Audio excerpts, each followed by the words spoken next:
This is the Hagmann and Hagmann Report for today. It is a tremendous Tuesday edition. It's the 18th day of February 2014. I'm Doug Hagmann. My co-host with me is Joe Hagmann. Together we are the Hagmann and Hagmann Report, father-son investigative team, premier show on the Internet. Folks, you're listening to the only show where the news is presented to you in 3D. We look well beyond the headlines and bylines and the fog of disinformation to bring you the news behind the news, and we broadcast live each and every weeknight from 8 to 11 p.m. Eastern Time. Our home base on the Internet, of course, is HomelandSecurityUS.com, and thanks to the good graces of the Christian United Broadcasting Network, we are simulcast live.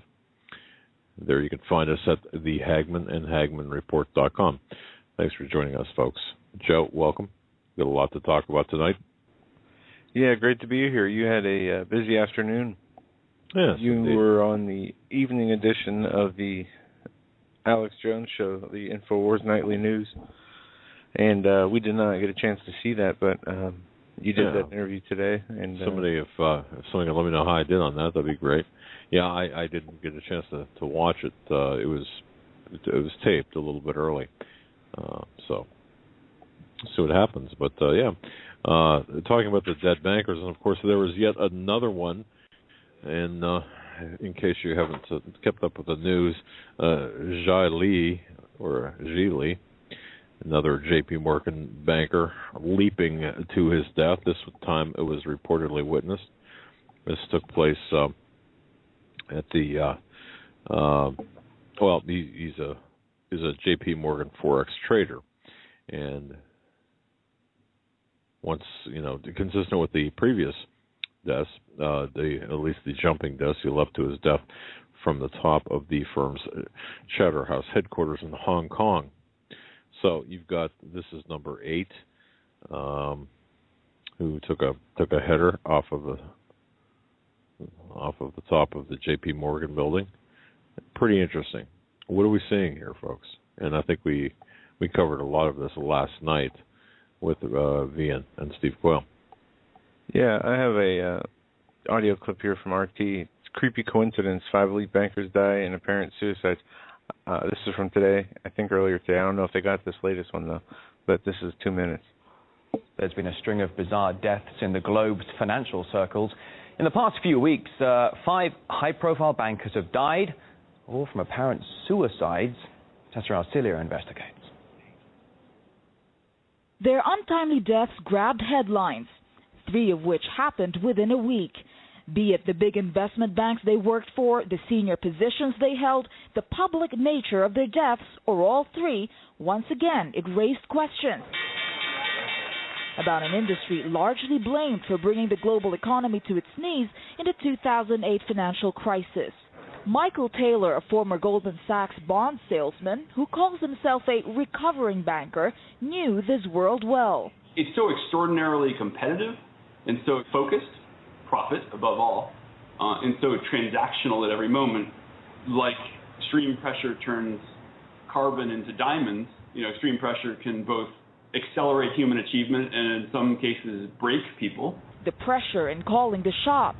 The form of banking we've got at the moment has no interest in the people it affects because, in a sense, legally they're responsible to investors and stockholders. You make amoral decisions without thinking about the impact that it has on the people, job losses, people losing their home and so on and so forth. Pressure to rake in profits or the pressure to put in more hours than your peers.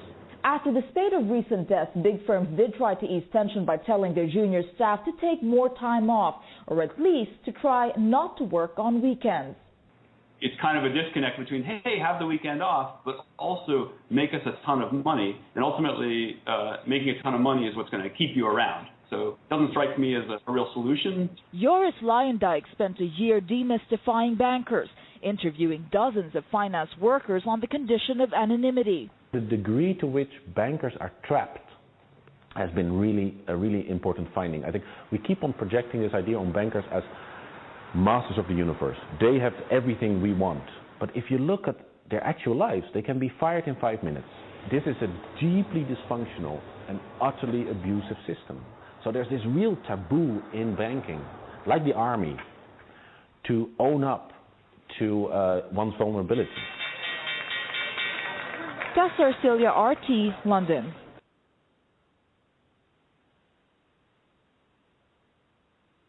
Folks, you buying that from RT? Are you buying that? Are you buying that official line? When did this spate of banker suicides begin? Actually, it began in 2008, not just now. But let's look further back. I suggest the further back you look, the further ahead you can see. And that's my thinking here. If you look at what's going on, in particular, go back to, let me just grab my my notes here. Okay, here we go. Go back to July 3rd, 1974. That's right, 1974, not 2004 or 2014, but July 3rd, 1974. 59-year-old Louise Auchincloss Boyer. She died after allegedly falling from the window of her 10th floor apartment building at 530 East 86th Street, New York City. That event was ruled a probable suicide. It was reported the next day in the New York Times. Now, who was Ms. Boyer? Well, she was the granddaughter of none other than Colonel Mandel House, the man who guided the Federal Reserve Act through Congress for J.P. Morgan, for Rockefeller, for Warburg and Company. Also, it's not been really thoroughly determined whatsoever whether there was a relationship, although there's not really been determined whether there's a relationship. Jackie Kennedy's father was none other than Hugh Auchincloss. Could it be that they were related? It's known that Jackie Kennedy's grandfather helped John D. Rockefeller found Standard Oil. We talked about oil as a commodity last night. Now, Boyer's death kind of touched off this blanket of controversy and rocked it just rocked one aspect of America that was thought to be as good as gold, so to speak. The security of our national gold reserves held at Fort Knox. Maybe, but not coincidentally, only 3 days later, that same Mrs. Boyer that fell to her death or jumped to her death from the 10th floor of that apartment high-rise had been featured as an unnamed source in this really incredible story in one of the nation's tabloids. Remember the Tattler? It was also in the Globe, I believe. Readers were shocked by the sensational headline that stated, international monetary experts sounds alarm. There's no gold in Fort Knox. This is 1974, ladies and gentlemen. Now think of that in the context of Nixon's 1971 raising or taking us off the gold standard. Remember, it was August 1971 on a Sunday night when he did that after being pressured by France to return their gold or exchange dollars for gold. Well, Mrs. Boyer was the executive assistant to the former Governor Nelson Aldrich Rockefeller. Well, does that name sound familiar, Aldrich? The given name? What's that all about? Nelson's grandfather, Senator Aldrich, was one of the founders of the Federal Reserve. He had served in one capacity or another since 1944, just as her husband had served Lawrence S. Rockefeller for many years before his death a couple of years before. Can you get any more incestuous than this? So I contend, it's my contention, folks, that the premier, the flagship suicide of this type was not necessarily of a banker, but related to bankers, and that's none other than, of course, Louise Auchincloss Boyer. What a name. What's in the name? Again, she was just to repeat this, because I think this is important. It was on July 3rd, 1974. She reportedly jumped or fell to her death from the window of her 10th floor apartment at 530 East 86th Street in New York City. It was ruled a probable suicide, reported the next day in the New York Times. But Mrs. Boyer was the granddaughter of Colonel Edward Mandell House, the guy who really, well, he was Wilson's brain, and of course, the author of Philip DeRue Administrator, a novel that's freely available on the internet. It's a difficult read. It's in a PDF format, but it's an important read. It lays out the socialist network for the United States, the socialist goals for the United States, making Philip DeRue this socialist dictator. And of course, House is really known for pushing the Federal Reserve Act through Congress for, or on behalf of, Morgan, that's J.P. Morgan, Rockefeller, and the Warburgs, and so on. And remember the name as well, Louise Auchincloss Boyer. Jackie Kennedy's father was Hugh Auchincloss. Is there a relationship? Not yet determined, with any degree of authenticity, although there's rumors. And Jackie's grandfather helped Rockefeller, that's John D., found Standard Oil. And her death, as I said, fired off just a storm of controversy and rocked that good as gold phrase, where our nation's gold reserve at Fort Knox, she said they're gone. And 3 days earlier, 3 days before, and this is key, this is critical, because 3 days before her had her out of that 10th floor window of that high rise in New York City, she had been featured as this unnamed source in this story in the Tatler, National Tatler, about there's no gold left in Fort Knox. And oh yes, where did it go? U.S. gold supplies overseas to the super rich David Rockefeller. The story essentially charged that Rockefeller family was manipulating the Federal Reserve to sell off Fort Knox gold at low prices to various anonymous European speculators who were really fronting for him. And Boyer was the executive assistant to the former Governor Nelson Aldrich Rockefeller. And as I referenced, Aldrich is a reference to Senator Aldrich, one of the founders of the Fed. Now, that to me is the very first suicide, if you want to call it that. I don't believe it was. I believe that Ms. Boyer had help in one way, shape, or form based on her revelations about the lack of gold in Fort Knox. Fast forward to today, why are these bankers being suicided? Could some be suicides? Sure. Could this last one be suicide? Possibly, based on witness accounts. There were witnesses to this latest one who said that Mr. Lee, who was in his 30s, somehow got to the roof of this 30-story office tower and jumped. Police were on the scene, unable to talk him out of jumping. This is what the media is reporting, but we know with the other reports that the media reports initially were all wrong on a couple of them. But what are these about? Well, these are about essentially the same thing. Gold, precious metals, manipulation, fraud at various levels. This is ridiculous. But the other thing is, folks, there will be more. There will be more. You can take that to the bank if you so choose.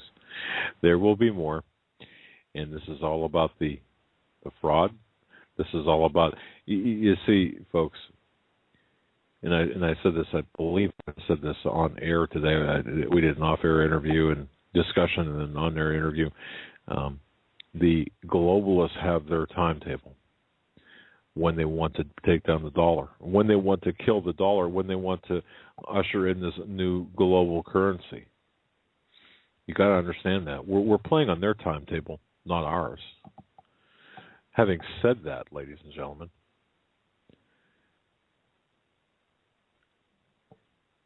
what we need to do is we need to understand that not a minute before. Yeah, they are tearing down, destabilizing our economic, our political, our spiritual foundations. They've been doing so for ever since it's been incepted.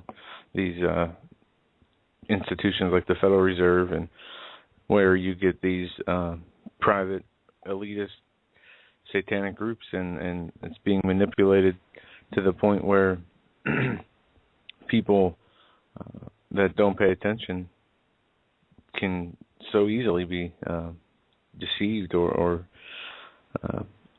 miss the coming storm, not see the signs, the handwriting on the wall that we see today. Absolutely. Now, one of the things that I'm absolutely convinced, and I'm working on a follow-up report to the bankers.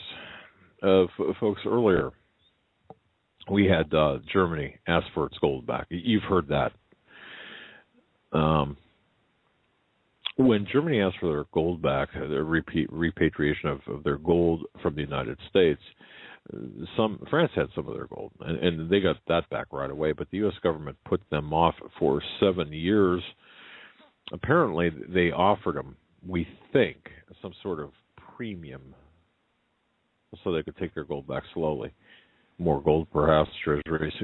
Don't know what it was, but it had to be some big inducement, some big deal.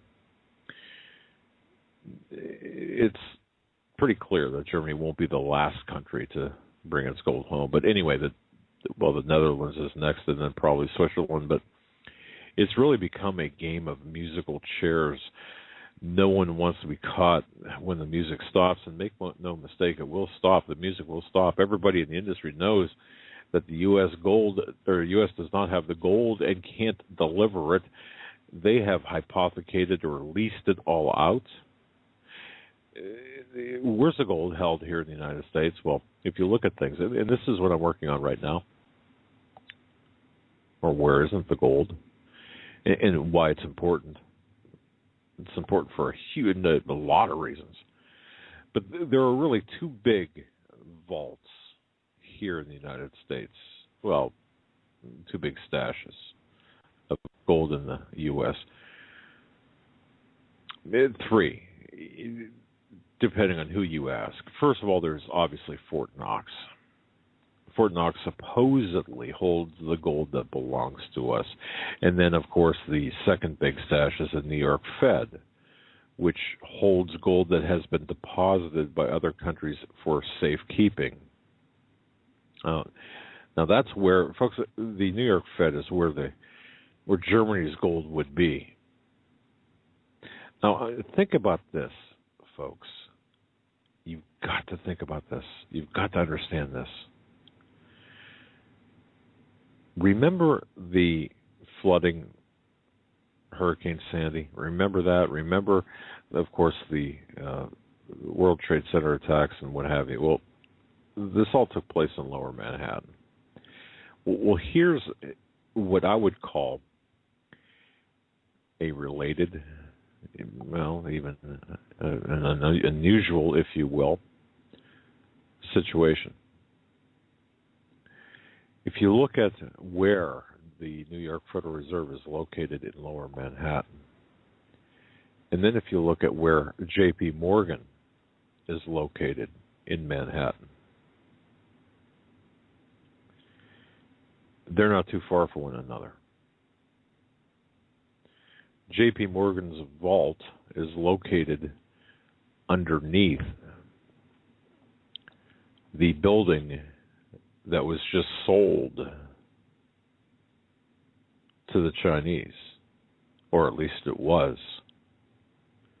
So you see 10 floors, well, actually 9 floors underneath that J.P. Morgan skyscraper is nine floors underground in New York City in Lower Manhattan is a room about the size of a football field.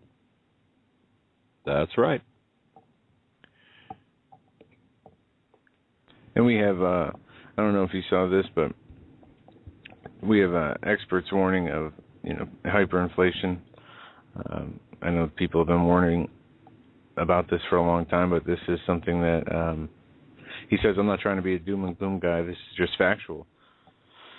And he starts by saying, if the petrodollar ends, the American way of life will be something that will be destroyed. Inflation will be over 100% because Americans are getting their lifestyle subsidized by the rest of the world.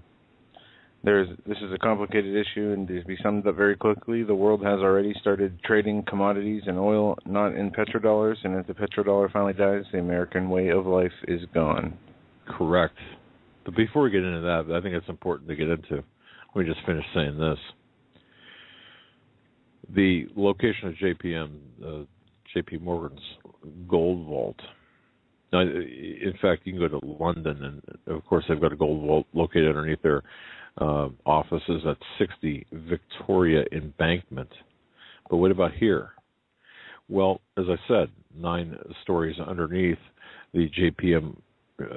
Morgan skyscraper is a gold vault. But if you look on a map with respect to J.P. Morgan's location, if you look on a map, the world's largest private and commercial gold vault, that belonging once upon a time to Chase Manhattan, now to J.P. Morgan Chase, and now to the Chinese, is located right across the street and at the same level underground, resting right on top of the Manhattan bedrock, as the vault belonging to the New York Federal Reserve. There is, and I've got this on good authority, there's a tunnel between the Federal Reserve, the Bank of New York, and One Chase Manhattan Plaza. What's going on here? The Chase Plaza, now property of JPM, now property of the Chinese, and the New York Fed are linked via tunnel. What's going on? So remember, audit the Fed, audit the federal gold, reserve gold, that is. Auditing the Fed and Federal Reserve gold, two separate things. You've got direct access between the Federal Reserve's gold as well, and at one time the J.P. Morgan Chase gold. Yeah. Coincidence? We think not. So think about this. The Chinese purchased J.P. Morgan Chase, that building, that skyscraper, for $720 million when it was, as we heard last night with V, it was worth what? Easily 4 times that. And that purchase, by the way, included that vault underneath J.P. Morgan. I ask again, what's going on? Now think about that. The Chinese buying the real estate with the gold vault underneath that's linked to the Federal Reserve. Could there be some shenanigans taking place here? I think it's more than that. Possibly. I think it's more than that. Well, China becomes the biggest buyer of gold. Looking for this article here, but this was from India. They overtook India as being the #1 supplier of gold, or buyer of gold, buying up more than any other country, and I think having a stockpile more than any other country. And this at a time when they're dumping treasury bills. The dumping of their treasury bills were at an all-time high on December of 2013. So they are, as this hyperinflation article points out, doing exactly what the warning states. They're moving away from the dollar. As we knew, China, Russia, the BRICS nations, a few other nations have done the same thing, and this is going to continue to happen because you have to. Well, we're using all this money to foment the Arab Spring and destabilize the whole Middle East. At the same time, we're being destabilized through usury and the printing and creation of money, and this is just going to. Today's as good as it's going to get, is all I can say, because it only gets worse from here. Well, that's very true, and we know that our currency, and you mentioned this earlier, our currency is backed really by nothing. Well, it is backed by something. It's really the petrodollar. But what is the petrodollar? Is it a dollar based on the promise of purchasing oil with U.S. dollars? That's only part of it. The other part of it is, with respect to the petrodollar, is the military's ability, or the U.S., our ability to ensure or assure the safe passage, the safe supply of oil to the entire Western world, and we do that through with our military. So if that, it's really that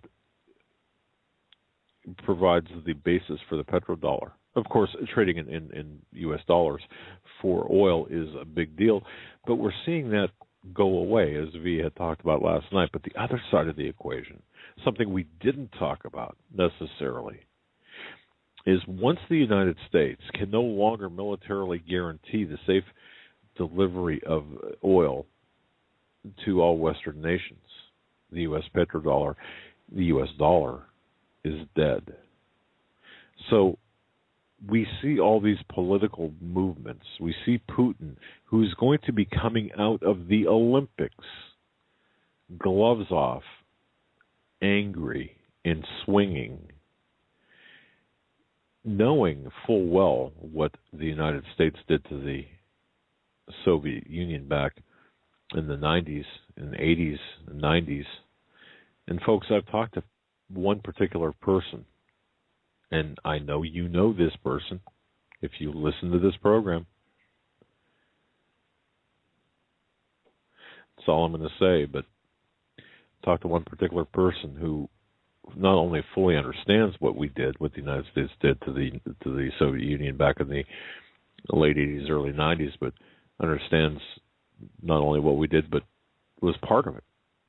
But you see, Putin is still not exactly happy, of course, about that, because regardless of what he might say, well, he's coming out swinging after the Olympics because Saudi Arabia has had him virtually hogtied, where he could not really do anything under threat of having his Olympics bombed, terrorized, and otherwise disrupted via the Soviets, or via the Saudis. So, and you heard V mention yesterday, and I think this is very important, where the Saudi oil wells, there's 6 major wells that the Saudis pump from, and their largest is only 10% operational. Well, how'd that happen? Well, you got to go back to the first Gulf War, the damage caused by the first Gulf War, and other factors as well, which is why, which is one of the reasons too, why Libya is so important in Northern Africa. Where's all the oil in Northern Africa? It's in the eastern part of Libya. Does that make a difference now when we're talking about toppling Gaddafi? It should. And who controls the eastern portion of Libya? It's almost like 2 different countries. When I say the eastern portion of Libya, we're talking about Benghazi eastward. It's the very people who conducted the attack on the CIA compound in Benghazi. Now, this is a pretty complex geopolitical situation here, but I think people have to understand that What we're seeing here is the methodical takedown of the U.S. dollar. But see, these dead bankers, you start throwing out this information and providing this information to those people who are making this information public at the wrong time during the Ponzi scheme, or better yet, at the wrong time during the Magic Act. It can screw up the Magic Act. If you've got somebody sitting in the audience of this, in the stage, and ahead of them is a magician, and they're doing this Magic Act, and the guy is shouting out how he's doing this magic, the other people in the audience all of a sudden realize that it's merely an optical illusion. Their level of captivation is gone. So we can't have that. So we've got to shut that guy up in the front row who's shouting out how they're doing this Magic Act. This is the best analogy I can provide to you about these whistleblowers, about these people that are being suicided. And yes, I'm using that as a verb. So what we're seeing here is the run-up toward the takedown of the U.S. dollar, not just the takedown of the U.S. dollar as the petrodollar, but the takedown of the U.S. dollar in the form of taking down and taking out of the United States, the U.S. taking out the United States as being a source of economics, or killing the dollar, period, killing the dollar. And people say, well, and I've heard read some of the most inane comments on the various forums by people who think that they really understand this and say, oh, this is great. Yeah, we need to tear down this fiat system. Why not kill the dollar? This would be fabulous, because that way you get rid of the Fed. Really? What are you going to replace it with? What do you think they're going to replace it with? Do you think they're going to replace it with a national currency like we had before the national bank, before Jackson and that period of time? Is that what would? I mean, that would be great, wouldn't it? But that's not what's going to happen. These people are delusional. It's not going to happen.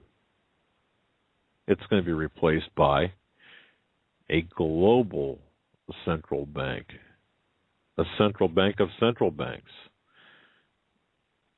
and dots and tittles on the computer screen, ultimately with the one world currency. It's all about control, and it's all about using military to do it. It's all about using trade and other aspects to accomplish this objective. So, folks, just understand what we're dealing with here. Don't fall into this. We understand that the dollar has to go as a fiat currency. We need to replace it with something that is backed by something of value, whether it be oil. Obviously, at this point, it's being backed by oil. But if you go back in time, when we had a national currency that bolstered, that assured our national sovereignty, this is what we're talking about that needs to be in place.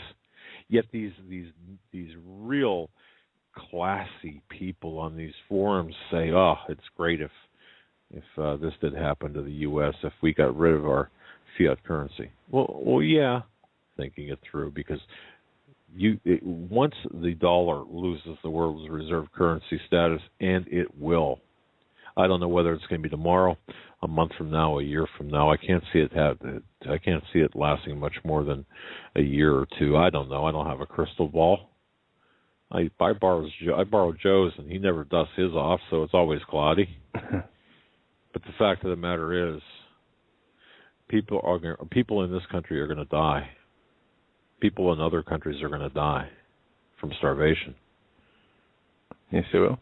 And from other matters. But that's what this is all about. Believe it or not, that's what this is all about. And not one damn person out there, with respect to the people that have the microphones and have the audiences and have the people's attention, are talking about this. Nobody is talking about this. Where are the big talkers out there talking about this? I want to know. Because you know why? You know what? On your watch, You're going to have young children die. You're going to have the elderly die. You're going to have people die all over in wholesale numbers because of this.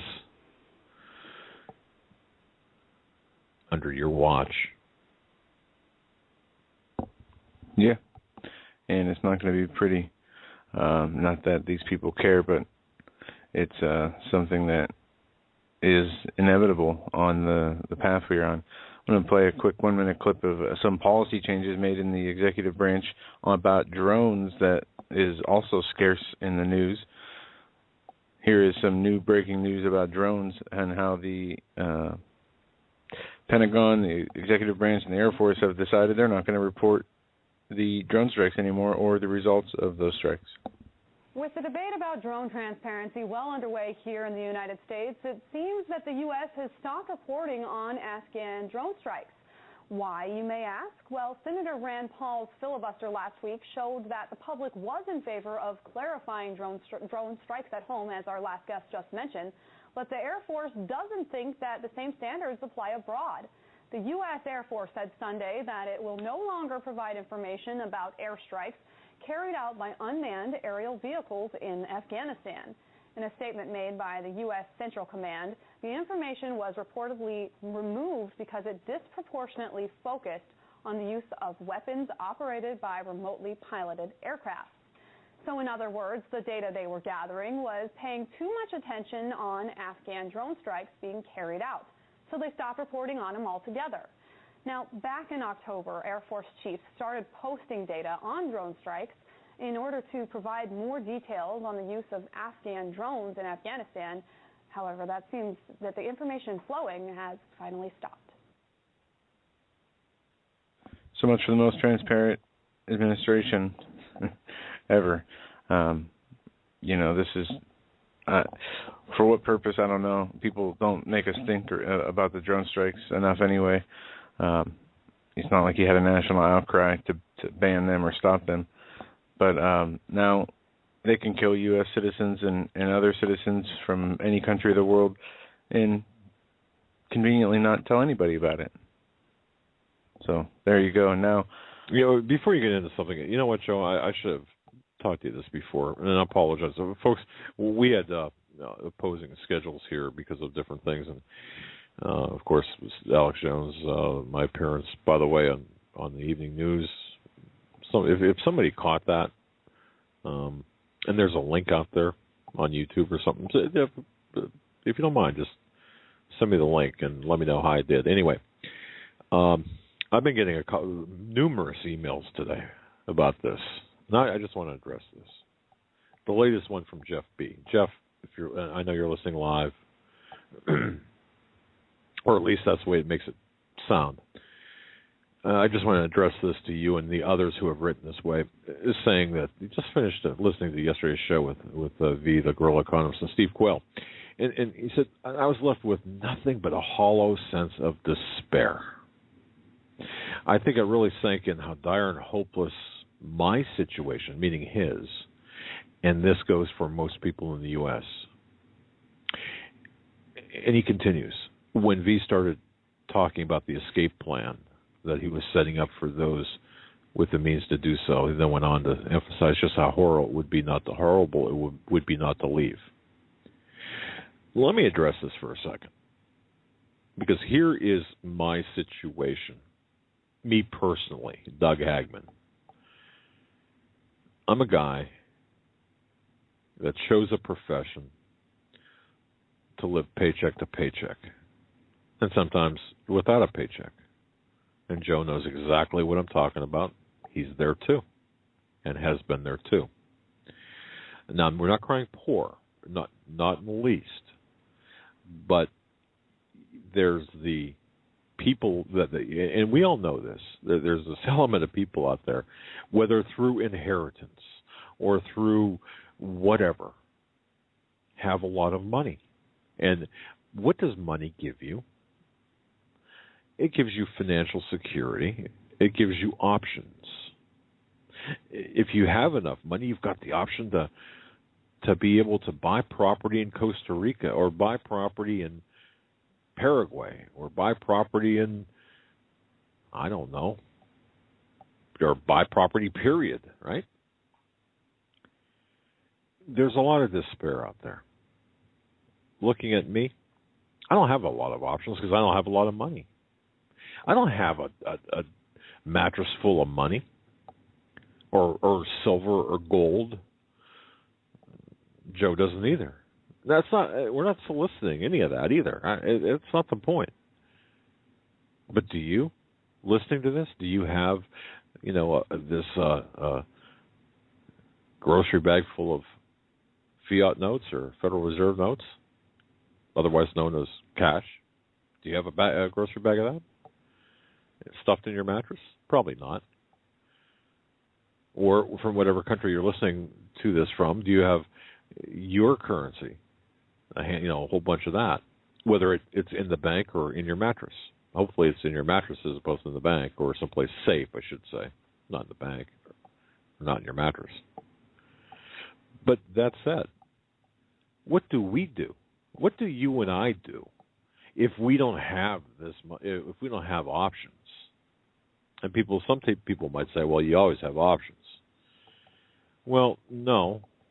Because there are other factors more than money. You've got family, you've got responsibilities, you've got children, you've got parents, there's a whole slew of things that you've got to deal with. In my case, I've got, my parents have, of course, are deceased, but my wife's parents are still alive and very sick, and we're taking care of them.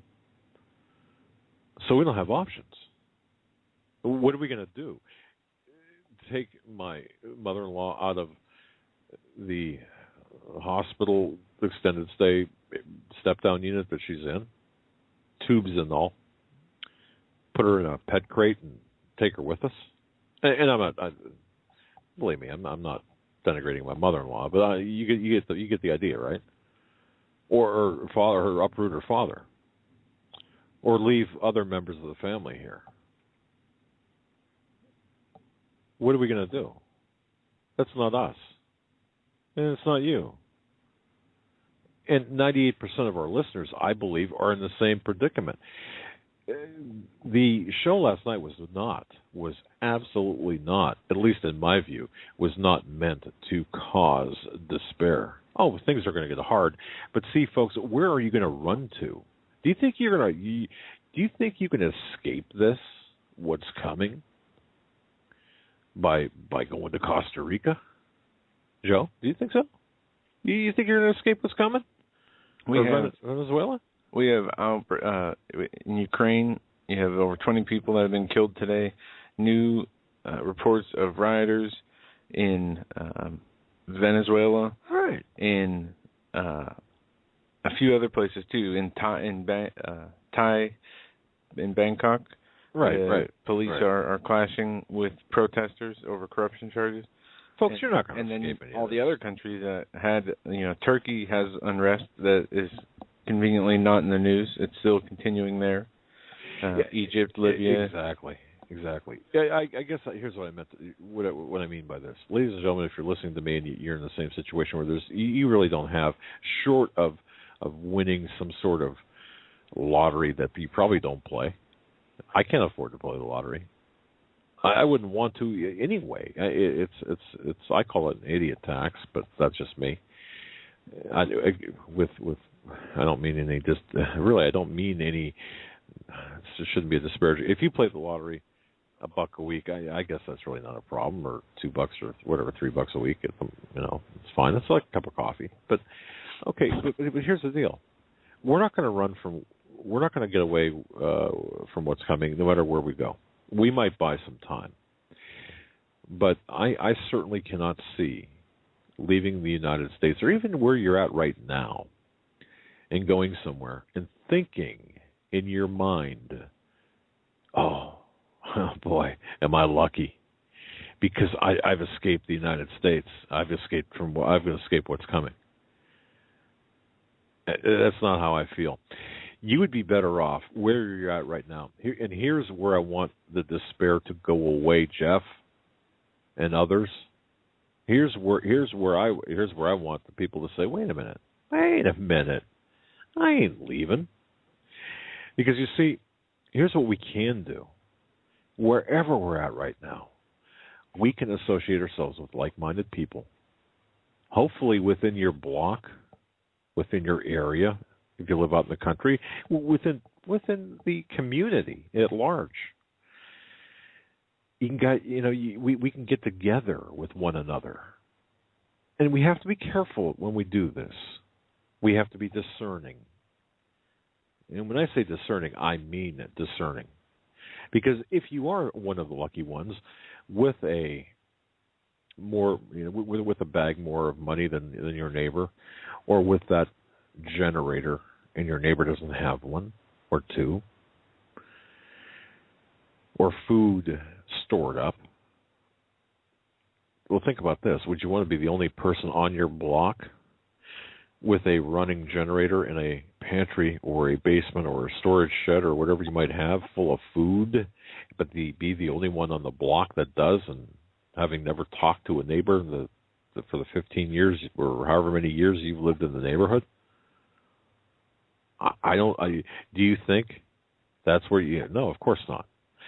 So here's what I would recommend everyone to do. And this doesn't cost a cent. Just start understanding where you're at.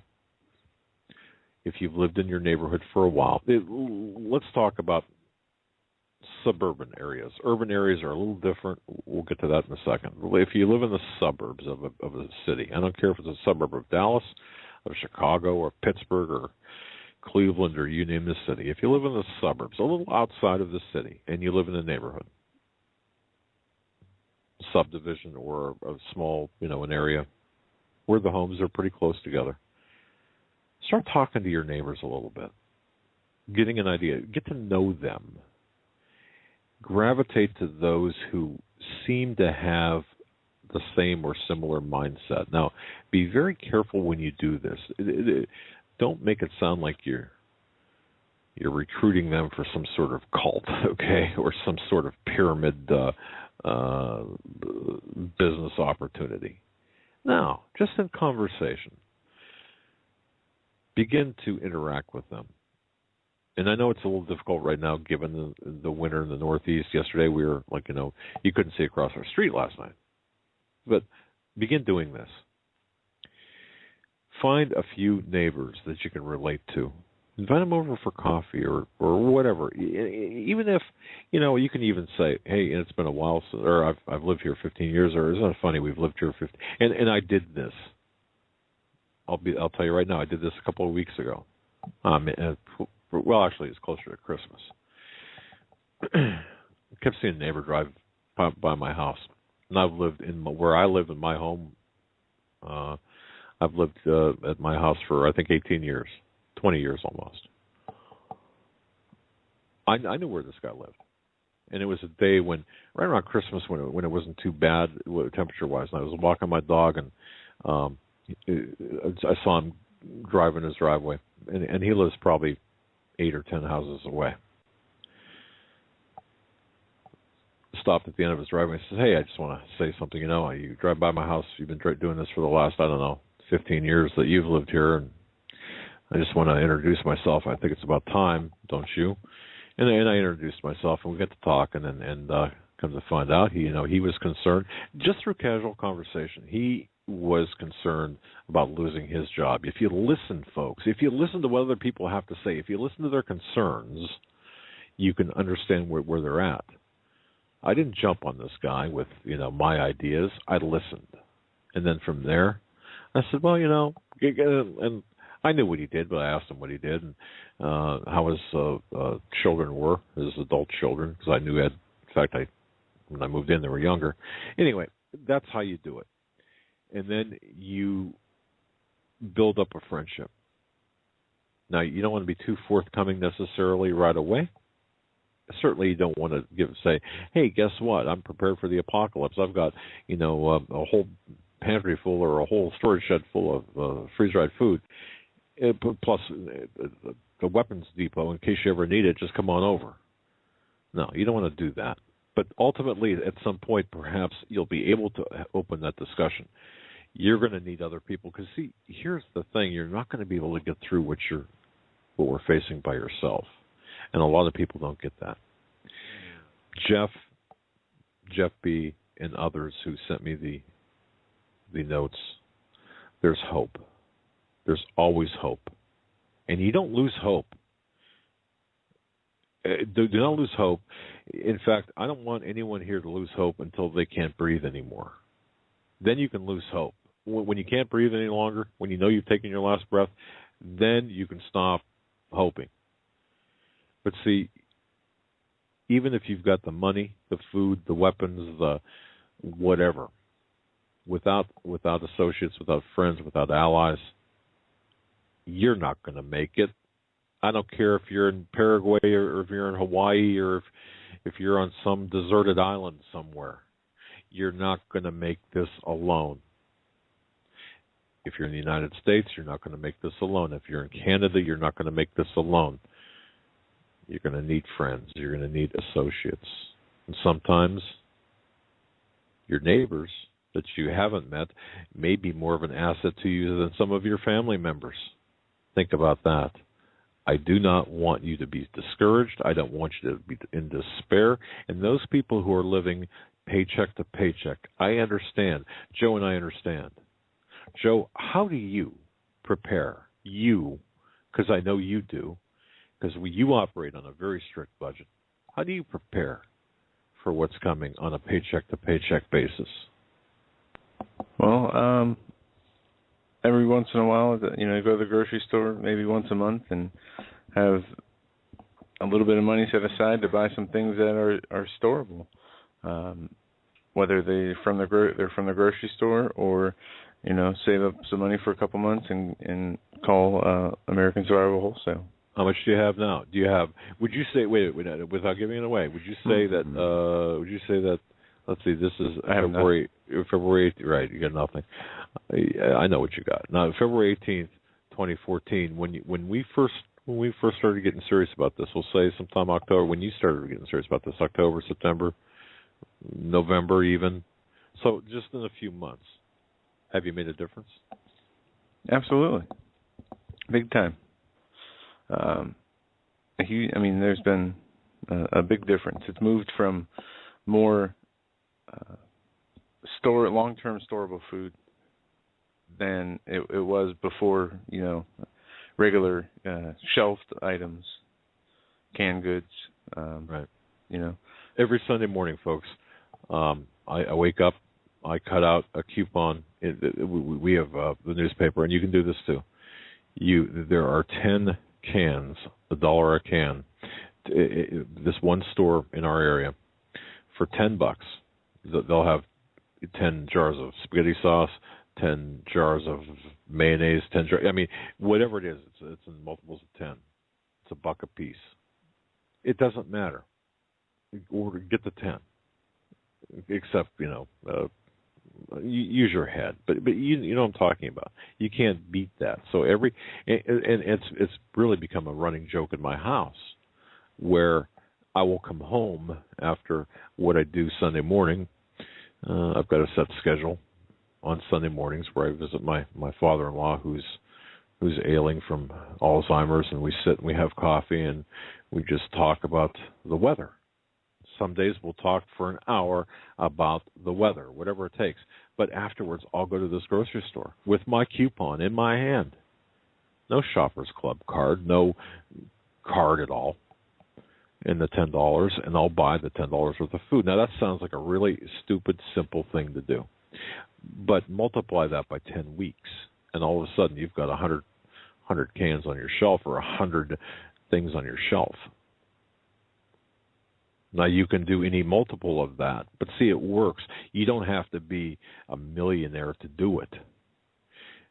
The other thing, too, and I'll just, in place of the live read for American Survival Wholesale, I'm going to tell you something. For $90 $90, you can buy 7 days worth of food. Do that. Work with our sponsors. They know. I've talked to them, and they were talking about this feast or famine package, which is on the top of our website now, in the top center. And they're saying, this is a great deal for under 50 cents a serving. Folks, if you've got $535, can I recommend this? If you've got an extra $535, or if you've got $535, out of all the packages I've seen them put together, that's one where you could take. That's a fantastic deal. Now, some will say, "Well, you're really hawking this food." I don't get a kickback for this. I'm just pointing out to where I see sales or where I see the opportunity. That's just one opportunity. Just go there, HomelandSecurityUS.com, click on the link to this particular sale. Go to HomelandSecurityUS.com, click on the link to that particular sale. That's a great buy. But all that aside, don't lose despair. That's exactly what the enemy wants you to do. That's the defeatist attitude. Because you see, the other part of this equation, we're all children of God. We're all God's warriors. And see, we were all born for a time like this, as I like to say. We weren't born to be pushed aside and be irrelevant. No, we were born to serve at the will of God. And if we do that, if we listen to our directions, we're going to be just fine. Well, just fine as God wants us to be, as long as we're obedient to His will. But see, we're not going to get through this alone, regardless. So, I'd like you to do is, as the weather begins to get better wherever you're at, or if it's good wherever you're at right now, just go out and start talking with your neighbors. Or better yet, start listening to your neighbors. Introduce yourself. You don't have to mention word one about survival. You don't have to mention anything about the current state of affairs. That will come up, I guarantee it. Then you will find out whether that person is someone you want to align yourself with, be wary of. And I'm sure that'll come forth within the first few minutes, because you all have that gift of discernment. But you're not going to get through this alone. I don't want you to be in despair. Last night's message was not about despair. It was not about escaping what's coming, because no one's going to do that. It was not about jumping this sinking ship, because no one's going to do that. You're going to go from the Titanic into the icy waters. How long are you going to last? Okay? I'm talking about giving you a lifeboat here. You're not doomed. This is not a fait accompli. This is not resistance is futile. Resistance is futile is exactly what the enemy wants you to think. Folks, do not be in despair. If I will do whatever I can. If you want to send me an email, I get so many emails. My wife looked at my computer, the email page. She sent me an email for the registration for the Prophecy Summit. There was something about that, and she walked into my office at home, the den at home, and she was looking through the emails, and she said, "My gosh, I just sent it this morning, and this is the other night." And she said, "Do you realize how many times I had to go through page down, page down, page down?" So I get a lot of emails, but folks, this is so important. I don't want you to go through this alone. We're not in this. We're not supposed to go through this alone. I'll help you wherever I can. So will Joe. But we're with you here, folks. It's going to get bad. But let's take one step at a time. If we have to take baby steps, let's take baby steps. But let's not stand still. Let's not stand in a corner, wring our hands, and say, "Oh, I'm not this move. I'm not going to be able to make it." No, because we can. We will. With God's help and with your intelligence and with our collective support, we will make it. And even at the darkest hour, you know how bright even a pen light shows up in the dark. You can be that pen light, or that flashlight, or that 1 million candle power light in the darkness. We will make it. I promise. We will be with you. I promise. That's my message to you, Jeff B., and others. That's my message. Folks, you're listening to the Hagmann Report. Up next, Mr. Stan Dale, StanDale.com, a guy that I just think the world of. Stan and Holly Dale are the best. And if you don't have Holly's book, Dare to Prepare, you got to grab it. Folks, we'll be right back. Stay with us.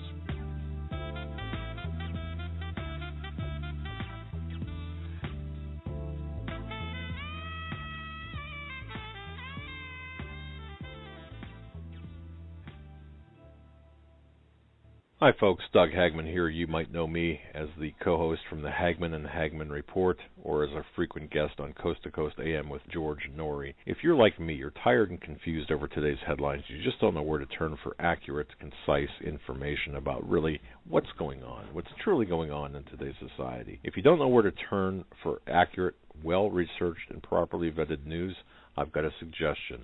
On hour number 2 of the Hagmann and Hagmann Report on this February 18th, 2014 edition. This is our Tuesday second hour with Stan Dale every week. Every Tuesday on hour number 2, we are joined by Stan Dale from StanDale.com. It's always a privilege to have Stan on. He is filled with insight and knowledge beyond that which could fit in my tiny brain. And with that, it's a pleasure to bring back Stan. Stan, how are you doing? He's got a big head, just a small brain. Hi, Stan. Hi, guys. Good evening. So, wait, I'll open it. What's up? I'm sorry. What's up? What's up? Yeah. You got to lighten it up here a little bit, my friend. All right. What's Stan? There's so much going on. What should we focus on tonight? Good question. Certainly the earthquake activity does seem to be in the forefront, and volcanoes around the planet. I've been paying particular interest to the Oklahoma quakes, and I understand you were talking about that earlier. The thing that kind of strikes me as peculiar about that is I sent you that link, which you can put in the chat room, of the Oklahoma oil and gas fracking and drilling map, showing how many different things are happening out there in Oklahoma at the moment, man-made things. And this concerned me, and I zoomed out of that map, seeing how many things were being, fracked in the area and wells drilled in the area. So I zoomed out of the map to see the whole United States, and Oklahoma's not the only one. Texas and Louisiana and Louisiana coast and West Texas and parts of Kansas, New England states, and North Dakota all have these concentrations of fracking going on. Now, what I find peculiar about that is a lot of the fracking certainly is where the oil and gas are down around the coastlines of Louisiana and West Texas. But some of the other activities, especially there in Oklahoma, are in areas that are also close to what's called the lineament. It's a key fault line that runs from just the northern part of Washington State all the way down to the panhandle of Florida. And that lineament is called the Montana-Florida lineament, even though it goes up into the Rocky Mountains in Canada. And that is a large fracture in the plate of the United States, tectonic plate. And it has drifted hundreds of miles apart, like sliding over the years since it was discovered. You can see that if you're looking at this map on my website, standeo.com, in the show images page, you'll see that this torsion line is what produces a lot of the earthquakes along there all the way down to the panhandle of Florida and the Appalachian Mountain Range. What concerns me about these things in Oklahoma is that they are just slightly above that, and there's fracking slightly below that and on top of that, which means that they are doing that over a lineament which is already showing signs of stress linked to stress building up in the New Madrid fault zone. So I know that the USGS came down to Western Australia when I was down there in the late 80s, and there was it wasn't published in the paper. This is out of Pine Gap, out of transmissions I got out of there, and there was an earthquake building up north of the city of Perth that would be about a Richter 8 when it released. And since so many of the buildings, nearly three-quarters of them in Perth, were not built to earthquake standards, they could not withstand that, and it would have totally devastated Perth. So they let the USGS team, or several teams, come there with explosives and little mobile units and go up north, about 80 to 100 miles north of Perth, and start making small detonations, which would produce earthquakes, around 2 to 2.3. Relatively small. I mean, those are pretty decent. But these were to release pressure in fissures that were leading into the one that was under pressure itself to release a Richter 8 earthquake. So they released the pressure in smaller earthquakes leading up to what would be the release date. And by doing that, they avoided the Richter 8 earthquake striking and ruining Perth at that time. Now, are they doing that here in Oklahoma? That's a good question. And I think that it could quite possibly be a good thing that they're doing that, in that they are relieving pressure that is building up, connecting to the New Madrid fault line through Arkansas and up into Oklahoma City. The area around Guthrie is where we're seeing these significant quakes occur. And let's face it, last year, Oklahoma had between 2,600 and 3,000 smaller tremors, around 200 that were over Richter 2.5 or Richter 3, somewhere in that region. And since last Friday, we've had several hundred significant quakes there in Oklahoma around Guthrie. Now, this does tell us that we've got a problem in that area. Something is definitely above the average that we would see for Oklahoma. And I in my own mind, I can justify it saying this is fracking doing a lot of this, but it's fracking around zones that are known to be under seismic stress. If you look at the USGS map of the area, south of Oklahoma City, southwest, there is a small fault zone there in the USGS map and a stress coding of weak, like WEEK, stress showing the earthquakes that are occurring in that area and the earthquake-prone zone around Oklahoma City. And it's not as bad as New Madrid, but it is definitely in the yellow zone if you look at the map. And that's what's, this U.S. hazard map that USGS puts out does already list this area as a hazard region. So why are they fracking there?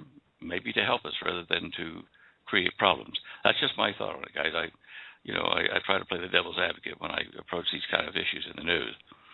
And so it could be justifiable fracking to save us in Oklahoma City anyway.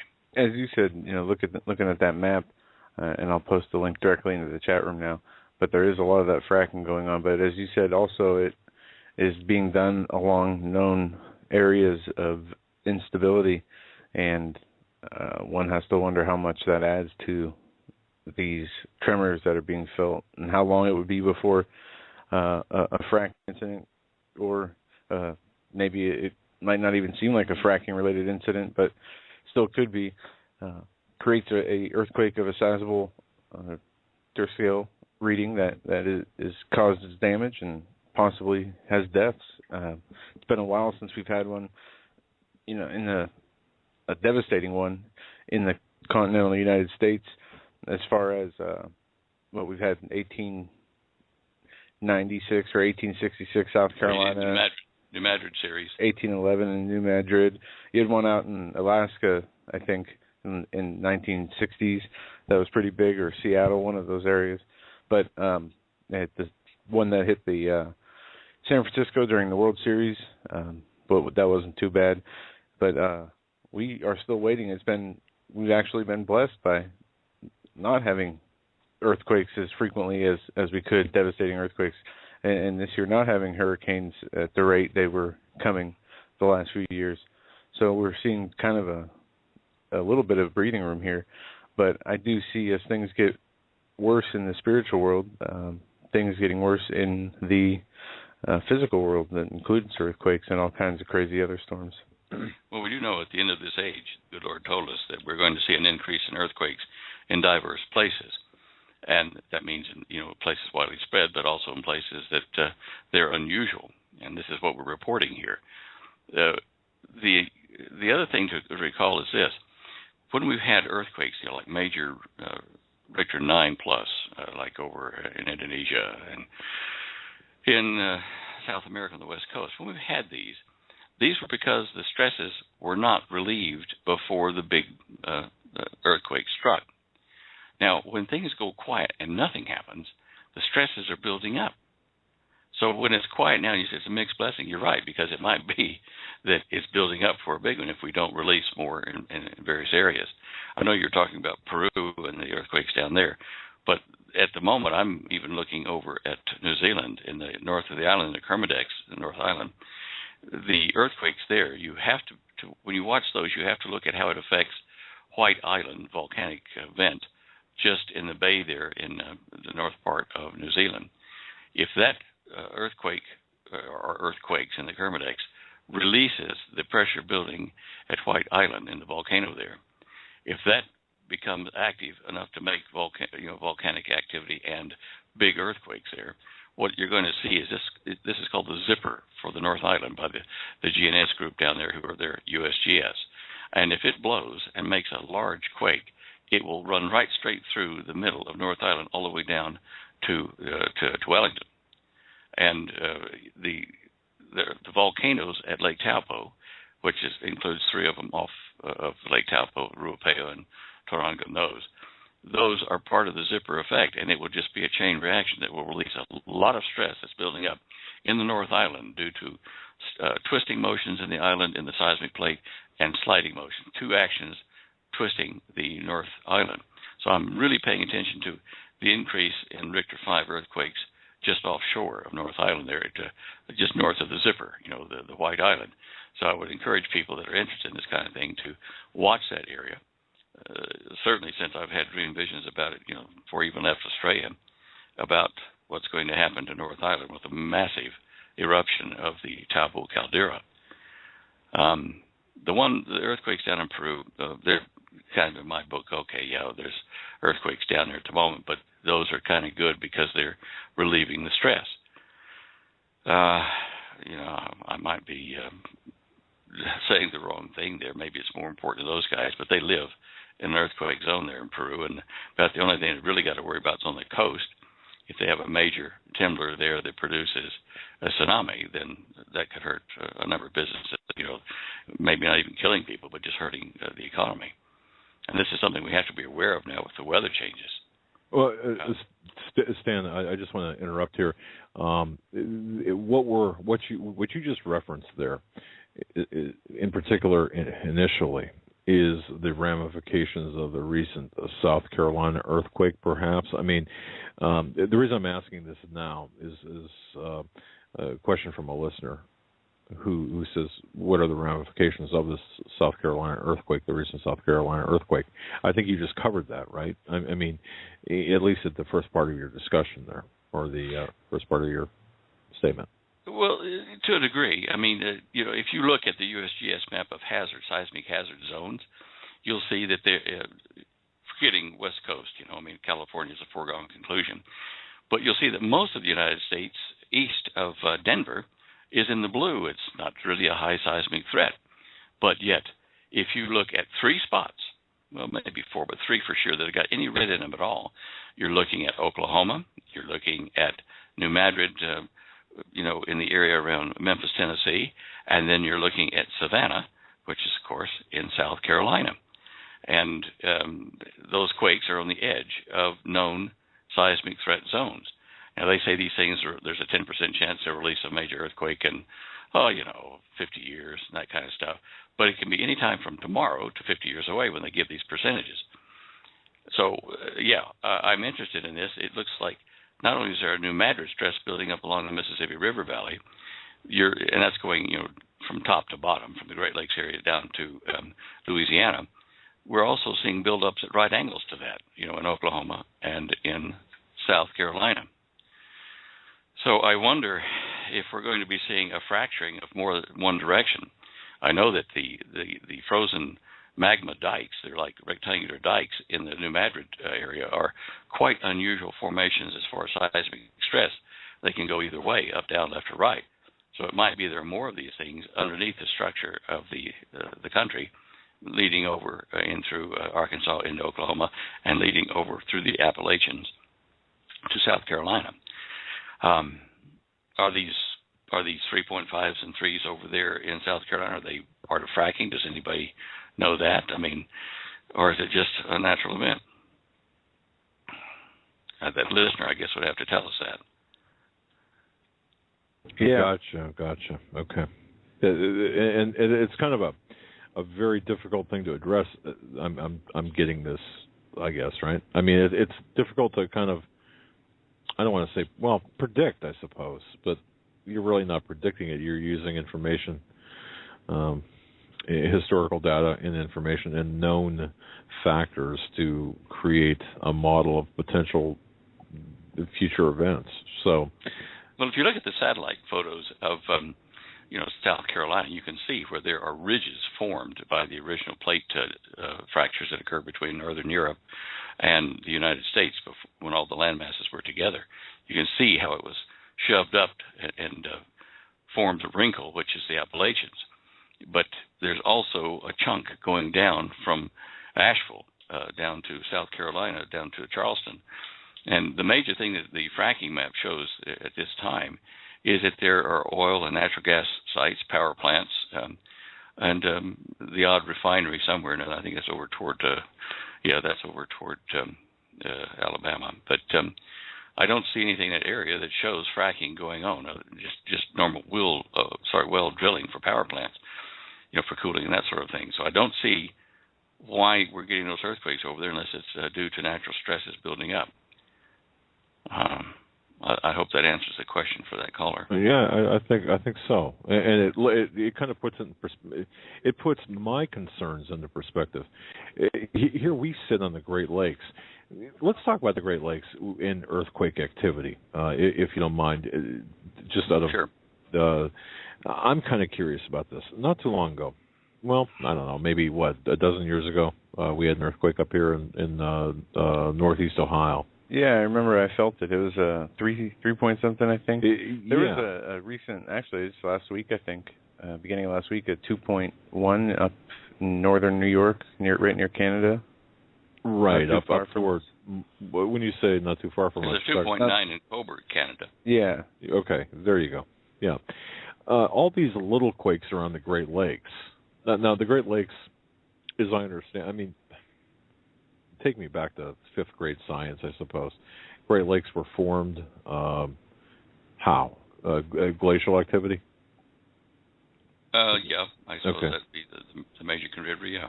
All right. Now, having said that, are we at the Great Lakes any more in danger? We'll say from it doesn't matter the westernmost part of the Great Lakes to the easternmost part of the Great Lakes and the southernmost. Are we in greater danger of any type of earthquake taking place in this area, causing some sort of redistribution of water in the Great Lakes? Well, that's a hard question to answer. I mean, it depends on a lot of data that we don't have. Certainly, if we get a part of a polar shift or an asteroid impact in one of the oceans, the shock waves will travel all around the planet. And at that point in time, you may see tsunami-type activity on the Great Lakes on the shores, moving in a few hundred feet of altitude. But that would be something really huge, like, a major asteroid impact or meteor impact. That'd be the least of our problems, basically. Yeah. Look, I don't think I'd worry about that too much. I would worry more about the polar vortices that are lowering the temperatures in your area atypically. In other words, we're having unusual cooling in these areas. Yeah, who do I talk to about this? Seriously, Stan, who do I talk to about these temperatures that are this morning, -2, yesterday morning, -2, and by the time, I got to tell you, Stan, when we went on air here, 8 o'clock yesterday, it was reasonably calm. At 11 p.m., it was a complete whiteout when I drove home. I mean, complete whiteout. I couldn't see across the street.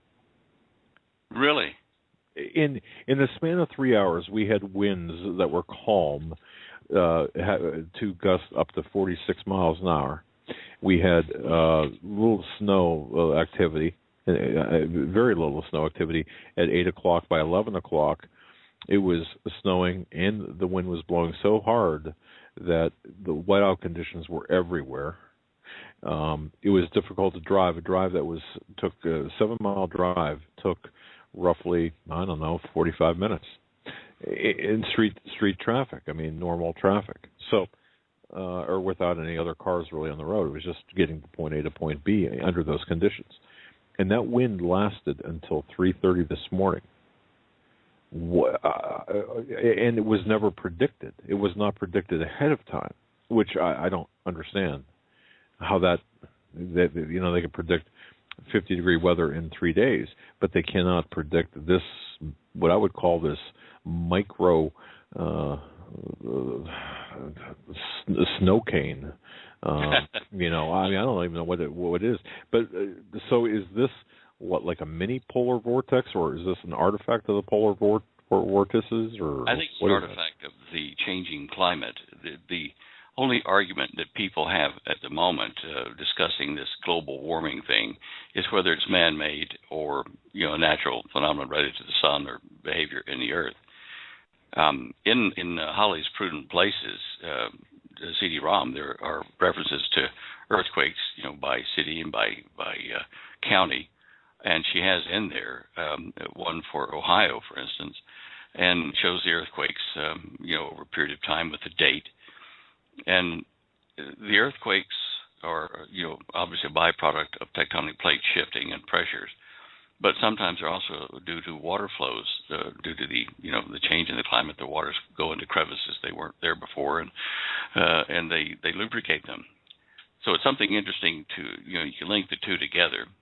But the cold weather in your area becomes wet in other areas and becomes drought in others.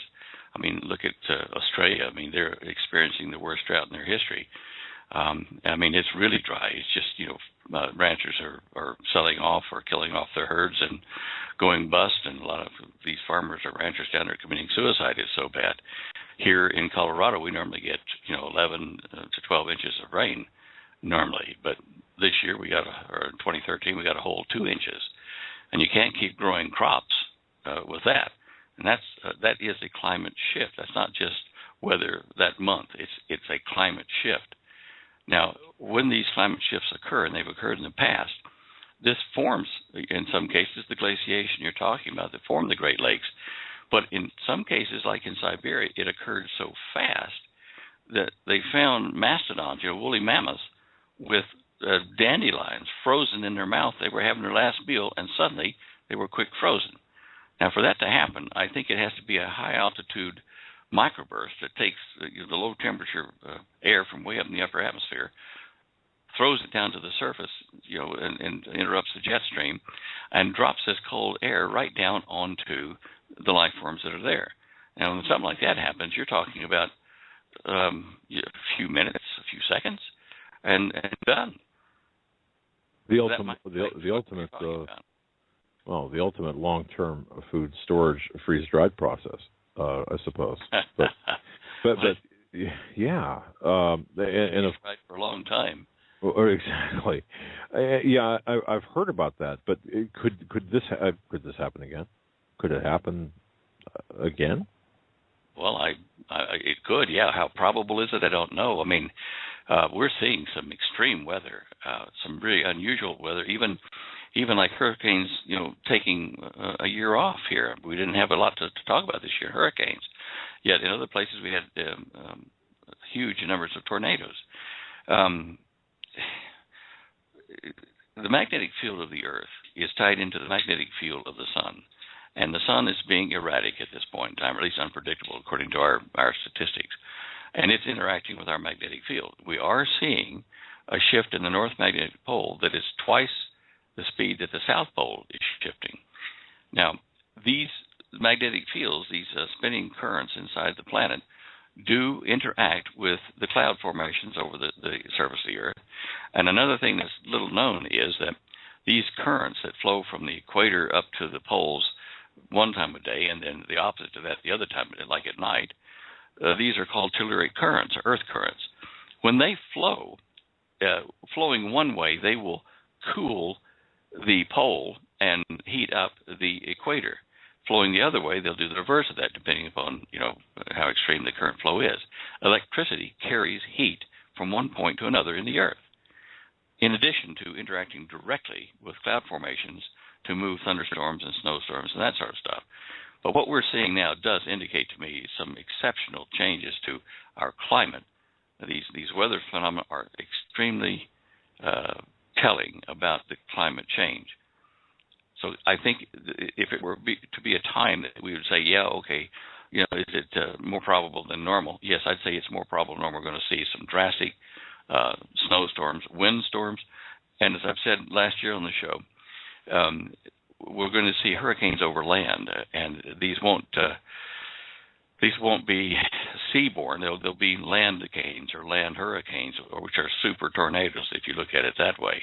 We're going to see some of that kind of activity, not only in the United States, but all over the planet. Not only the United States, but all over the planet. We're just going to have to correlate what we can get from people's reports, because this is the kind of information, these kind of phenomena that are weird, that we have to depend on the population that are listening to your show and other shows like this, and supply the information to the hosts so that we get an idea, a true picture of what is happening in other places in the world and not being censored by, corporate media. That's about the only way we're going to be able to know if we're getting close to something like that. And you're close enough to the pole there in the Great Lakes in Pennsylvania and Ohio area that the small shifts of the polar vortex, which normally hangs over Newfoundland, the small shifts of that could be devastating to you. I mean, you could be living at minus 120 degrees up there all of a sudden permanently. We'd have to do something about that. And like I said, I want to know who to talk to, especially if this is. And you raise an interesting point, because I've wondered. I mean, when I talk with people of my father's generation, and there are very few left, and they've said, we remember winters when we would have a lot of snow, and winter would last from really November, mid-November through early March, or at least, I'd say early March to mid-March, where there would be continuous snow on the ground. Now, having said that, right now we have had in our area close to 10 feet in total aggregate snowfall this season. That's a lot of snow, and I can tell you right now, I got 10 feet at the foot of my driveway at my home. At least in one small mound, or one mound, the plow push. Plow picks yeah. Up, yeah. Okay, but is some of this man-made? I mean, deliberately contrived, or is it just a cycling? Or I mean, I guess I'm looking for answers, and I'm always looking for answers. Look, I don't agree with the political structures, trying to tell us that, cow gas and human activity are the causes of these weather changes or climate changes. They may be contributors, but I would list it at like 5% to 10% contribution at most. These things can be just natural occurrences in reaction to the sun, but you and I both know that there are a lot of experiments that have been done since the 70s in weather warfare, controlled weather warfare. And again, the problem is that large nations or corporations are the only ones that can play that game to hurt another country's food supply or, energy resources consumption, that kind of stuff. So if China's doing it, if the United States is doing it through HARP-like facilities or wherever they are, and, if Russia's trying it, at this point, since we do not really have a coalition of those countries, whenever one country is doing modification of weather with particularly HARP-type thing, which goes up into the ionosphere, it's going to run the risk of running into other tests or modifications being done by either and or, the United States and China, or, Russia and China and the United States being the odd man out. If you can't control all their manipulations of pumping energy into the ionosphere and then hence down into the weather machine, then the results are unpredictable. they could be working against each other in certain areas and in concert with each other in certain areas, and this would produce catastrophic things. So you say here in the States, well, we'll stop, we won't do that. But if you cannot counteract what is being done by other countries, then you or hope to counteract it, then you're just going to be the victim of whatever they're doing. It's going to hit your weather, your rainfall, your temperatures, and your food production. And already our food production is way down, really impacted in California and in the cattle industry in the South and up through Kansas. Some of the corn crops and things like that really impacted. Now, that is hurting us. Is that an accident? Is that an act of God that's done on purpose, or is it the good Lord allowing it to happen where other countries are hitting us with their weather modification? I don't know. Certainly, I would say, in answer to your question earlier about who do you call about this, I'd ring the good Lord about this and say, look, remember there's some good folks here in the United States that aren't really corrupted yet, and could you at least spare parts of it for them? But we know that the United States as a whole is doing some really naughty things to Israel and the world, and because of that, they're drawing judgment upon themselves. But you can just see it coming. They're taking the good Lord out of all of our public schools and buildings, and you've seen all this. We've talked about it. All of that kind of stuff is just putting a target on us for the good Lord to let judgment fall on us. And it, the rain falls on the just and the unjust alike. I would just hope that, we could get our share of the rain, but not too much, and some crops to grow. With the instability of the temperatures here in Colorado where we are, last year we lost all of our entire orchard crop because it warmed up, it formed blossoms, it froze again, and killed the blossoms. And it's very hard to protect, crops like that. Now, this year, the winter seems to be warmer and erratic. So I don't know whether we're going to be seeing crops from Florida to Washington State making their normal produce. Food prices are already going up, and they're not going to go down. And it's because of shortages and, the food supply due to weather. Go ahead, Joe. No, I said, I was going to, if you get something to comment from what he said, you go ahead. If not, I found another story up on Stan's website here about the water in West Virginia. There apparently is a new problem, as it says, West Virginia officials, parents told not to drink the water. And Charleston, West Virginia, county health map officials say, in West Virginia says doctors are advising some patients not to drink the tap water weeks after it was determined to be safe from chemical contamination. Yeah, I know. Well, that's human intervention there, human stupidity. Corporate decisions don't necessarily take the population's best interest into consideration as long as it doesn't affect the sales or cash flows of their products. The thing in Sochi there, especially with the Olympics, when they showed that water on the TV news feeds in the Olympic city rooms, it was yellow like the color of urine, and they were told, be careful about the water, duh. And you couldn't flush toilet paper down the toilets there. You had to put them in paper bags and take them out to a disposal unit. When you see this kind of, malpractice in construction and, corporate entities of various sorts, you know that we're just messing in our own nest. We're killing ourselves planet-wide. And in that respect, I can relate to a global government, but just not one run by mankind, one run by the good Lord who knows how this planet should work and can put it back in working order. But we need to have uniformity, rules that control corporate type interests and countries so that they're not messing up the harmony of the planet when it's finally put back together the way it was supposed to be before we messed it up. We do have to have rules, and there's just no way around it. To have order, you have to have rules, guidelines to follow. I got to tell you, Stan, I thought of you, and it's interesting, the statement that you just made about government, it's about government rule run by man, not by man. And Joe has a real quick, I think that's maybe a 40-second clip. You got to hear this, okay? All right. I don't think, we'll give you a little test here, folks. Who said this? If you can recognize the voice. Go ahead, Joe. World government is the structure necessary for global justice. I'm in a position to speak my mind, and by God, I'm going to do it. First, we Americans are going to have to yield up some of our sovereignty. That's going to be, to many, a bitter pill. Today, we must develop federal structures on a global level.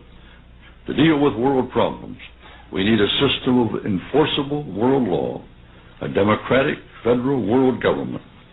Most important, we should sign and ratify the Treaty for a Permanent International Criminal Court.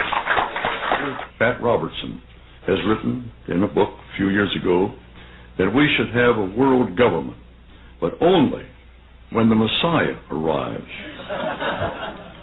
He wrote, literally, any attempt to achieve world order before that time must be the work of the devil.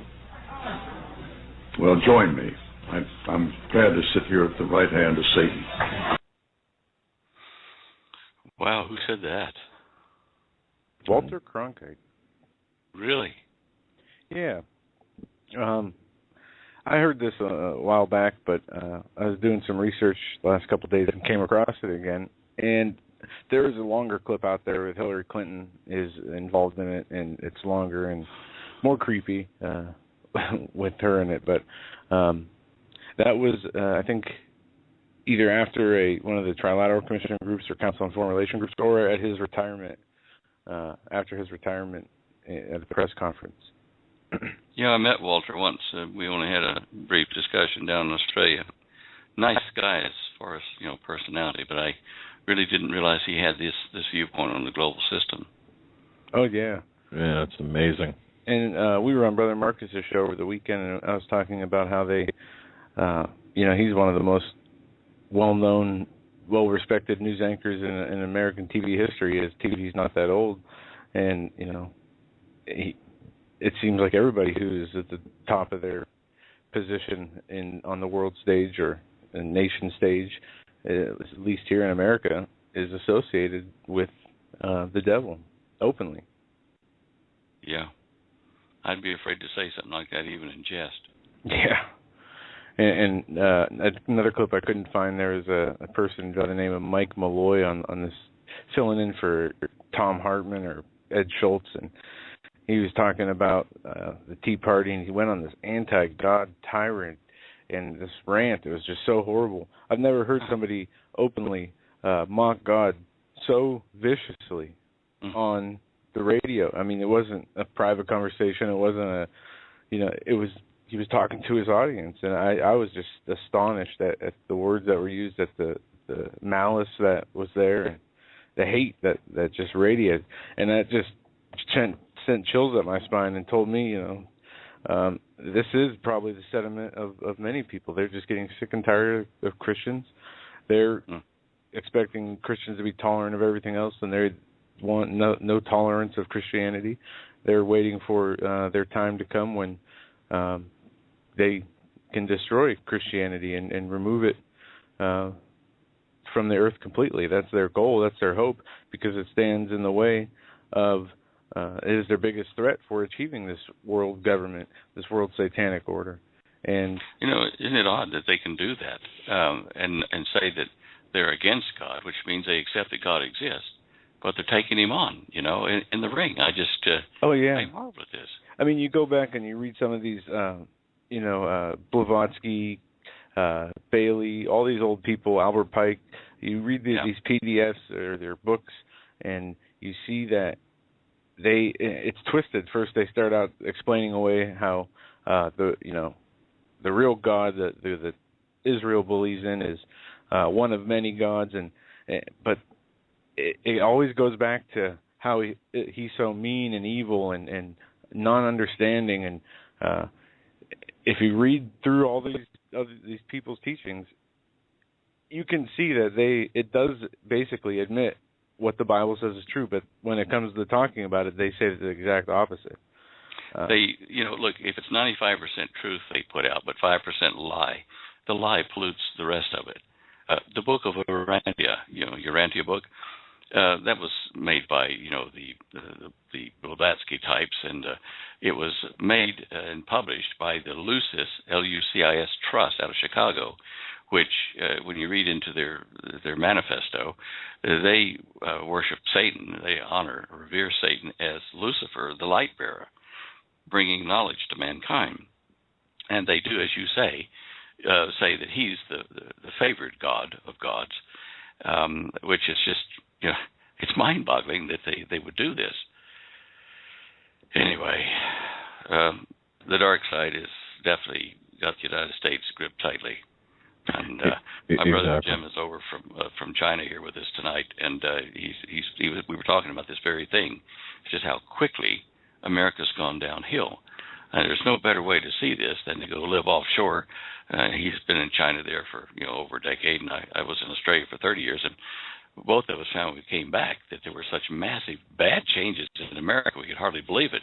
But because we were out of the country, when these changes were being made subtly, then you come back, suddenly hit you in the face. Whereas people that are like the frogs in the water here, just gradually being warmed up to boil, they don't realize it's getting hot over here, going toward darkness, toward the evil. And so it takes people, Christians coming out of the country and then coming back in to, a few years later to tell people, look, you better wake up and look around you here. Things are really not rosy. Pay attention. And we're now to the point where the water's about to boil, I'm afraid. No, you're absolutely right, and we keep saying it. You're seeing Bible prophecy, or living out the times of Bible prophecy, and with our this country being destabilized to the point it has been on every level, from the economic, the spiritual, the political, to the ignorance of so many people. I heard that there was a poll done by NPR. 1/4 of the people polled said that they thought the Earth revolved around the sun. You see Mark Dice does these YouTube videos where he goes around and asks people for signatures on different issues, or they sign away their rights. And just since the church as a whole, and this isn't to every church or any believer of the church, but it just seems that people have been changed by silence into conformity, and now that they have engaged or taken on that the morally corrupt worldly system that we're told that not to be a part of, but they still go to church and think everything's okay. I'm wishing something that's not going to happen, but I wish we could have one last great revival, Christian revival here on the earth before time is called. I've seen some little signs of it forming here and there, but wouldn't it be nice if we could wake up the church that are sitting in their comfortable pews and get them out there witnessing for the Lord and, saving more souls. That's kind of our job, I think, best we can, or at least lead them to the Lord and letting Him, save them. But yeah, absolutely. Even if we could get most of them to read their Bibles and pray here and there, I think we'd see a big change. It would be nice. It would be nice. You know what, Stan? I had a question for you as well, and you had mentioned about Israel and about how our treatment of Israel, and I'm a believer that whatever we as a country do to or against Israel, we're going to get the judgment of God upon us, and I think we saw this with Katrina and the Gush Katif settlements, when we went over to Israel and demanded, and they capitulated, were kicking people out of the Gush Katif area, and measure for measure almost the same number of people, the area of land, I shouldn't say area of land, the same number of people that were displaced in Gush Katif were displaced in Hurricane Katrina. Yeah, I read that. What do you see coming here? And I know this is kind of a very difficult thing to really discuss with any degree of precision, but we're doing some pretty hot and heavy things against Jerusalem, against Israel here, and we're going to be paying for this, right? I mean, look, I've seen the map of the new Kerry proposed division of Israel, and it is the most unworkable, most divisive plan I've ever seen. I mean, they're putting little islands of Palestinian state dotted throughout what's left of Israel, so that if you come from one suburb to another in some places near Jerusalem, you're going to need a passport to come from Israel, from say Palestine, through a leg of Israel and then over to Palestine, maybe 2 miles apart. I mean, this is madness. And they're making it so divided that when the good Lord judges us for this, I can see he's going to divide America. And there are a number of ways to do that. And earthquakes and volcanoes are certainly ways to break up, the United States. If they're going to break up Israel, then they're going to break us up. God is going to break us up in a judgment. But by the same token, I see this happening this year, that we're going to see major occurrences in the Middle East and then back on the United States almost immediately. But this is a great witness opportunity because it will get people's attention when they lose loved ones. They die in serious, like natural events. And they're going to be ripe for the word because they'll be looking around for, life, the meaning of, and what's it all about. And that way the Lord does the work for us to then come in and say, okay, well, here's a way that will bring you peace and understanding about what's happening, and, don't worry. So that's why I'm thinking there may be a revival in the offing, in that a lot of us that are believers now and are aware and watching these things are storing up knowledge of current events to then turn around to people that are in panic and say, look, wait a minute. See, this happened, that happened. Israel's divided, or people were displaced, and here's what happened in the United States, and now it's happening here again. It's time to turn back to our Creator. You knew that this day would come in your spirit. You knew that you weren't doing right, and now we can witness to Him. And I just think we ought to take this as an opportunity rather than a fearful thing about us being broken up. Let's take it as an opportunity to start that revival, at least here in the United States. Amen to that. I believe that. And Stan, I can't remember if we've talked about this in the past. The Harbinger by Reverend or Rabbi Jonathan Cahn.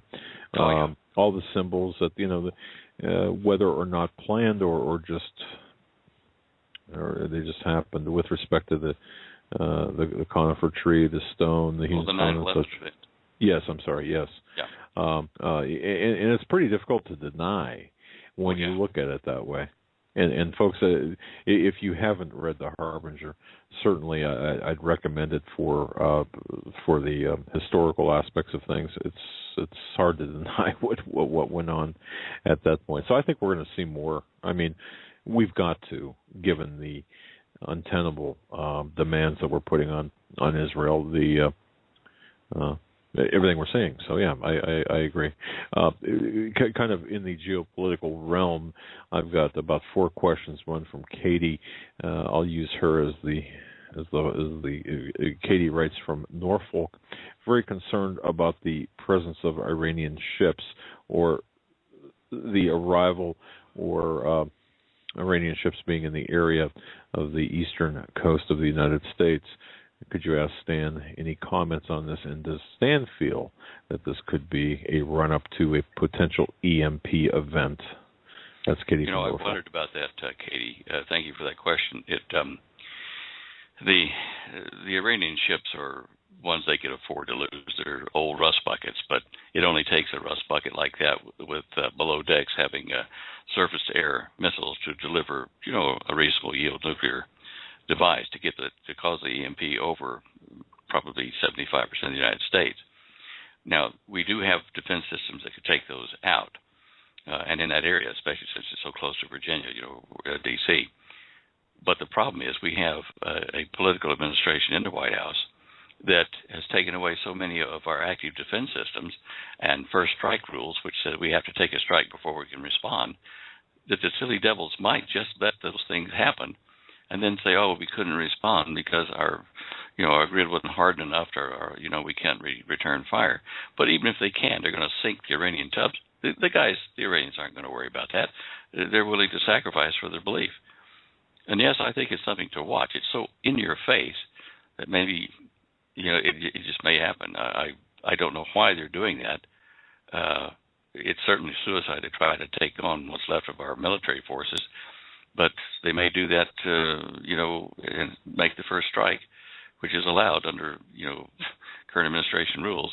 And then when we respond and kill them, it's a bit too late, even if we can respond. I think 2014 is going to have a lot of heartache in it. I agree. No, I agree, and I think we, like as I said earlier, I think we were blessed to have the calm time we have now.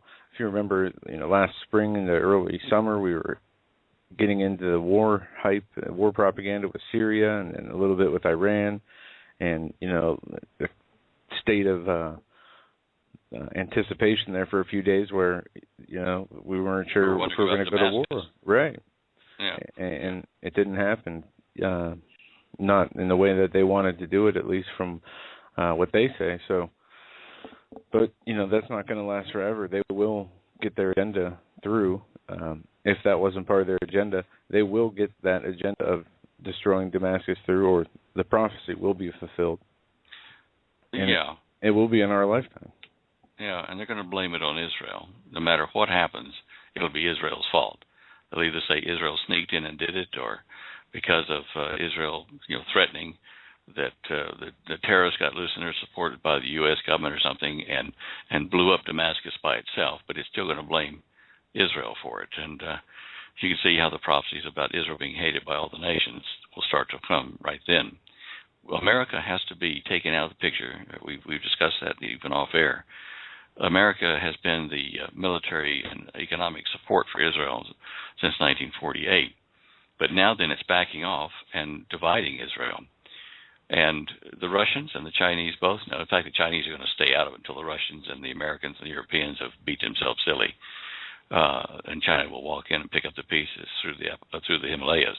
But anyway, the United States is Russia's main worry as far as becoming militarily involved down in the Middle East. And certainly Russia is poised to do that, and has even got a foothold in the islands down in the Mediterranean at the moment to have an operational base in the Middle Eastern theater. But because America still has a strong component in the Congress and in the military that would support Israel, it might take unilateral action to defend Israel. The infrastructure of the United States and the United States itself has to be so damaged that it can't extend over to the Middle East and defend Israel, which will be a way that Israel is forced to return to her God. And because there's no more United States to help them, they've got to pay attention to where their blessings do come from, and it's not really America. And in America, we're going to get hit hard, and it will make the American people say, where do your blessings come from? What did we build this country for? And, so it's kind of like slapping you in the face, the good Lord doing it, saying, listen, pay attention here. You're not doing it right. And it's going to hit Israel, it's going to hit us, and it'll hit us probably before or at the same instant that Israel is attacked, so that we can't be their safety net. And they'll have to realize they have to depend on the good Lord. Absolutely. Wow. There's so many things so many areas, Stan, that we can go off into, and we're closing here in on the top of the hour. What have we missed? What haven't we covered? I know Larry from California had sent an email about the sun. We've got numerous emails about earthquakes and the earth movements. We've got numerous emails about the weather. As a matter of fact, the weather, Stan, I just got an email here where there's a severe severe tornado, the threat of tornadoes in from the center of the country. From by the looks of this map, it would be from we'll say it really focuses around Memphis and let's see, Memphis, Tennessee, Knoxville. It goes down into the northern Alabama section, north central Alabama, but the area of potentially severe. I mean, the critical areas is the Memphis area, the Nashville area of Tennessee, and really almost the entire 2/3 of the western portion of Tennessee, and then all of the surrounding states thereafter. The tornado outbreak that's being projected here, which appears to be pretty substantial and been the threat pretty severe through Thursday morning. Any comments on that? Any thoughts on that? Sure. Go ahead. Tornadoes, probably unknown to most people who don't study them, have a strong high voltage electrical component to them. The air in the middle of the tornado, in the center and outward for probably 85% of the funnel, the air is moist and warm and flowing from the cloud down to the ground, where it impacts the ground and it gets caught up in a high velocity spin that's almost parallel to the Earth's surface, and that's the outside of the funnel. And that climbs back up into the cloud. It takes whatever it collects up with it. The vacuum is in that wall, not in the center. One man, a farmer in, I think it was Oklahoma, probably 40, 50 years ago, was out in his paddock, and the storm broke, and he was trying to get to his livestock and stuff to save them. He was on foot, and he looked up, and the funnel, which had been, half a mile away, lifted up, and it was a huge thing, and fell right down over the top of him. And he was looking up inside of it, feeling the nice, moist, warm air, and seeing lightning flashing all through it. It's part of the, the electric discharge that makes the tornado. And it lifted off of him and didn't drag him through the wall of it, and he was saved to tell about it. Since then, there have been a number of doctoral papers, research papers done on the electrical nature of tornadoes. Now, why am I saying this? Because in the inner Earth, where we have charges moving around in the telluric currents, and in the magma that makes, the molten rock that's conductive, that makes the magnets that are north and south pole, in that, when they become turbulent and start to have their own forms of tornadoes, they are going to create electrical chaos up in the clouds because they're linked together. And we're going to see more of this as the polar wanderings down underneath and the telluric current paths change. I said this probably 2 or 3 weeks ago on the show, but we don't really have just a North Pole and a South Pole inside the planet. In the Northern Hemisphere, we have a North Pole up at the top and a South Pole at the equator. And in the Southern Hemisphere, we have a North Pole at the equator and a South Pole at the South Pole, southern end of the planet. So at any point in time, we have at least 2 north-south pairs. And NASA's projections with their supercomputer show that when the magnetic pole reversal begins, that it will create turbulence and as many as 2 other north-south pair poles. So you might have 4 at one time, 4 north poles floating around inside the Earth and 4 south poles matched to them. These conditions, I think, are beginning now, and that's why we're seeing the rapid movement of the North Pole twice as fast as the South Pole, the extremities of the planet, and why we're having to change magnetic headings on airports a lot quicker. The tornadoes are probably responding to charge variations under the Earth in that area. And the only way that I think that they could be predicting that would be looking at charge variations in the atmosphere, because they're not stupid. We've talked about this. Douglas Golden's paper, his doctoral dissertation, talked about this at length, and that's over 40 years old. NASA looked a long time ago at putting up rockets with wires and balloons with wires to short out storm clouds that would produce tornadoes before launch, and they'd go upwind and try to short out these clouds, like seeding them, but seeding to make them release charge. And that's why when tornadoes are formed over, say, a trailer park with these aluminum capacitors that people live inside of, why it so often strikes them, because they're drawn to that to discharge their current. And along with the current comes the swirling winds that rip the trailer parks apart. And it's a known observation. You can see that you have flat land and a tornado, and the tornado, instead of just wandering willy-nilly, will go and look for good conductors and trailer parks and rip them apart. There are 2 sides to that argument, too. Some say that's just rubbish, it doesn't correlate, but it does. And a lot of us in the South who have seen these tornadoes do that know that they'll hit,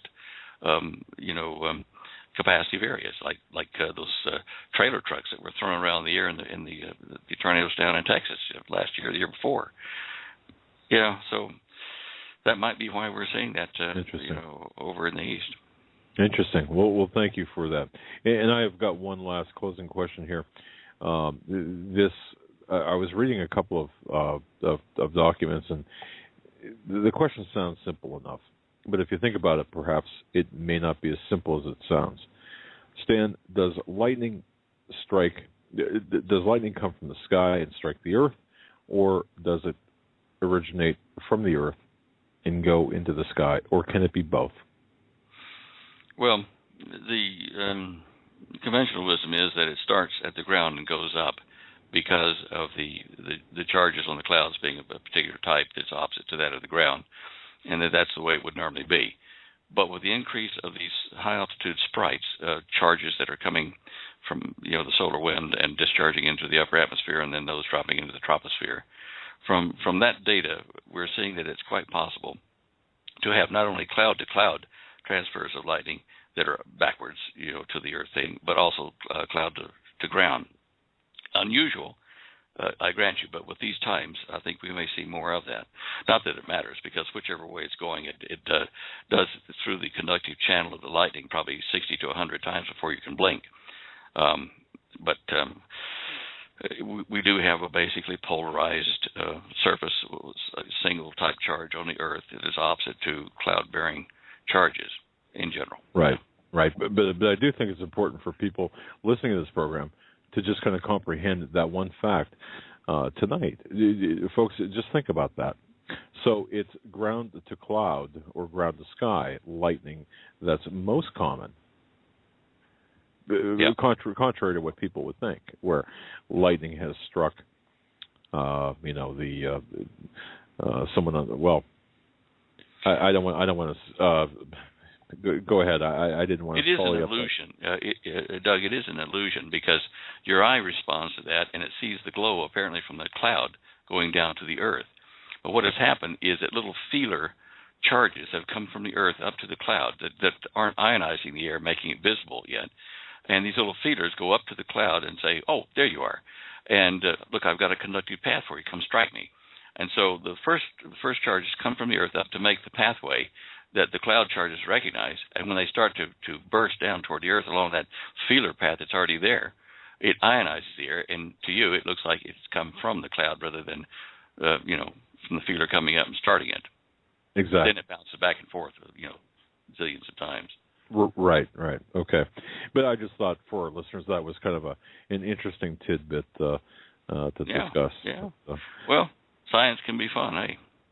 Yeah, it can. And you're a heck of a lot more knowledgeable and much better than Bill Nye. We don't get me started there, right? All right. Well, it's been great having you, Stan. We appreciate your time. And we thank you for coming on, and look forward to you coming on next week. And I don't know, is Holly back yet? Well, she's not doing the site. She's waving her. Say hi loudly. She can hear you on the. Hi guys. No, hear that? Hi, Holly. Yeah, she's still enjoying the time off from the site, and catching up on a lot of things that had to wait here around the house, and it's been good, and she may probably wait another couple of weeks before she gets back to it. But we'll need a breather every now and then. We've just absolutely.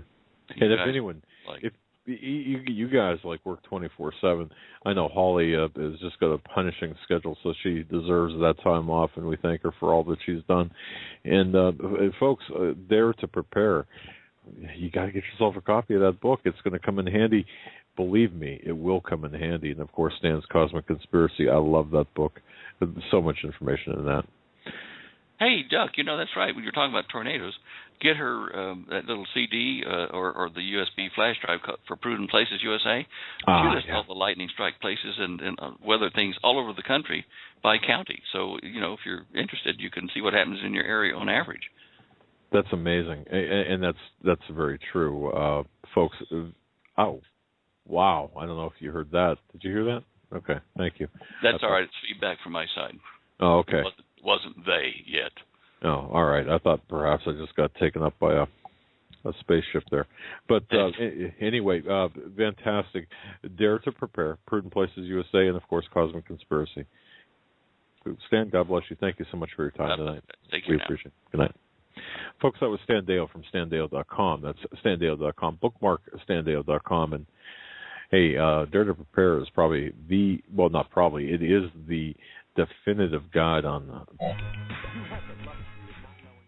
And welcome back, ladies and gentlemen, to the third and final hour of the Hagmann and Hagmann Report on this Tuesday, February 18th, 2014. We're going to be hitting a couple pieces of news and then going right to your phone calls. You can give us a call at 661-244-9839.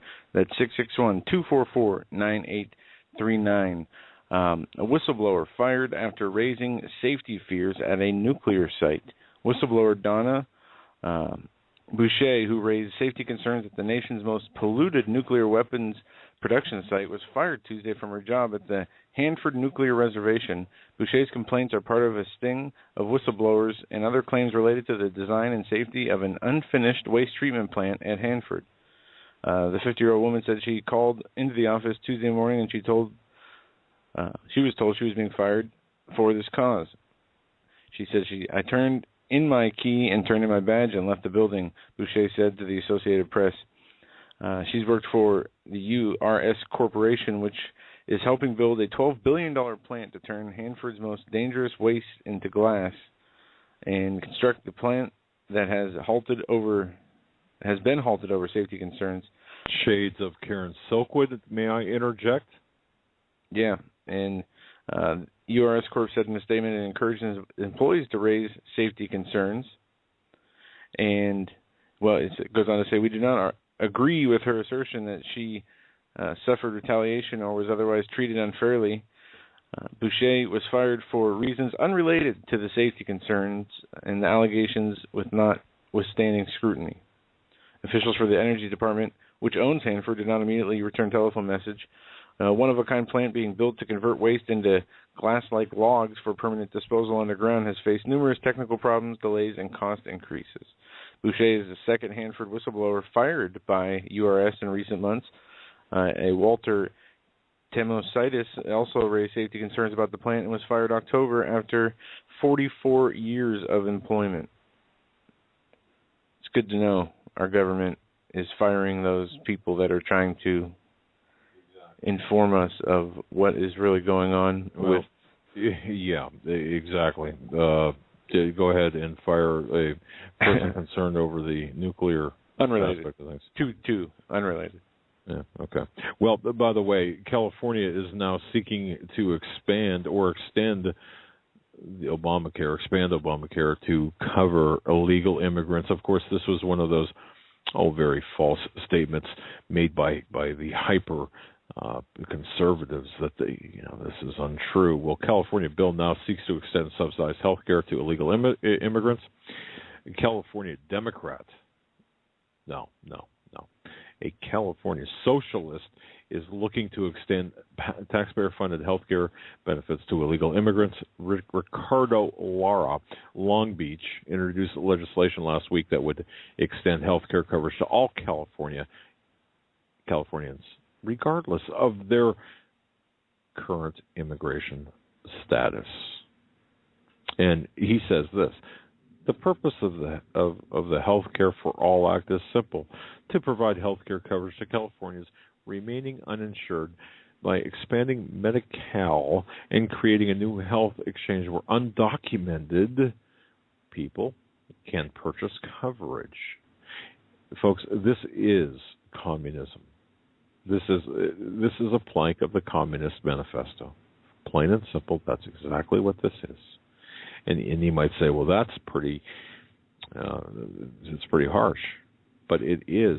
If you look at, and I always go back to the 1963 congressional record when Senator Herlong read into the congressional record the goals of the communists, one of which was to nationalize the health care system. And it also included, if you read the book, the various books by Cleon Skousen and others, they go into talk about nationalizing the health care of the United States, but also to include those who are ineligible, and thusly destroying that sector of our economy. And this is what, even at this point, if we would walk back, if we were able to walk back the Affordable Care Act, the damage that has been done to our economy, the damage that has been done to our insurance industry has already been done.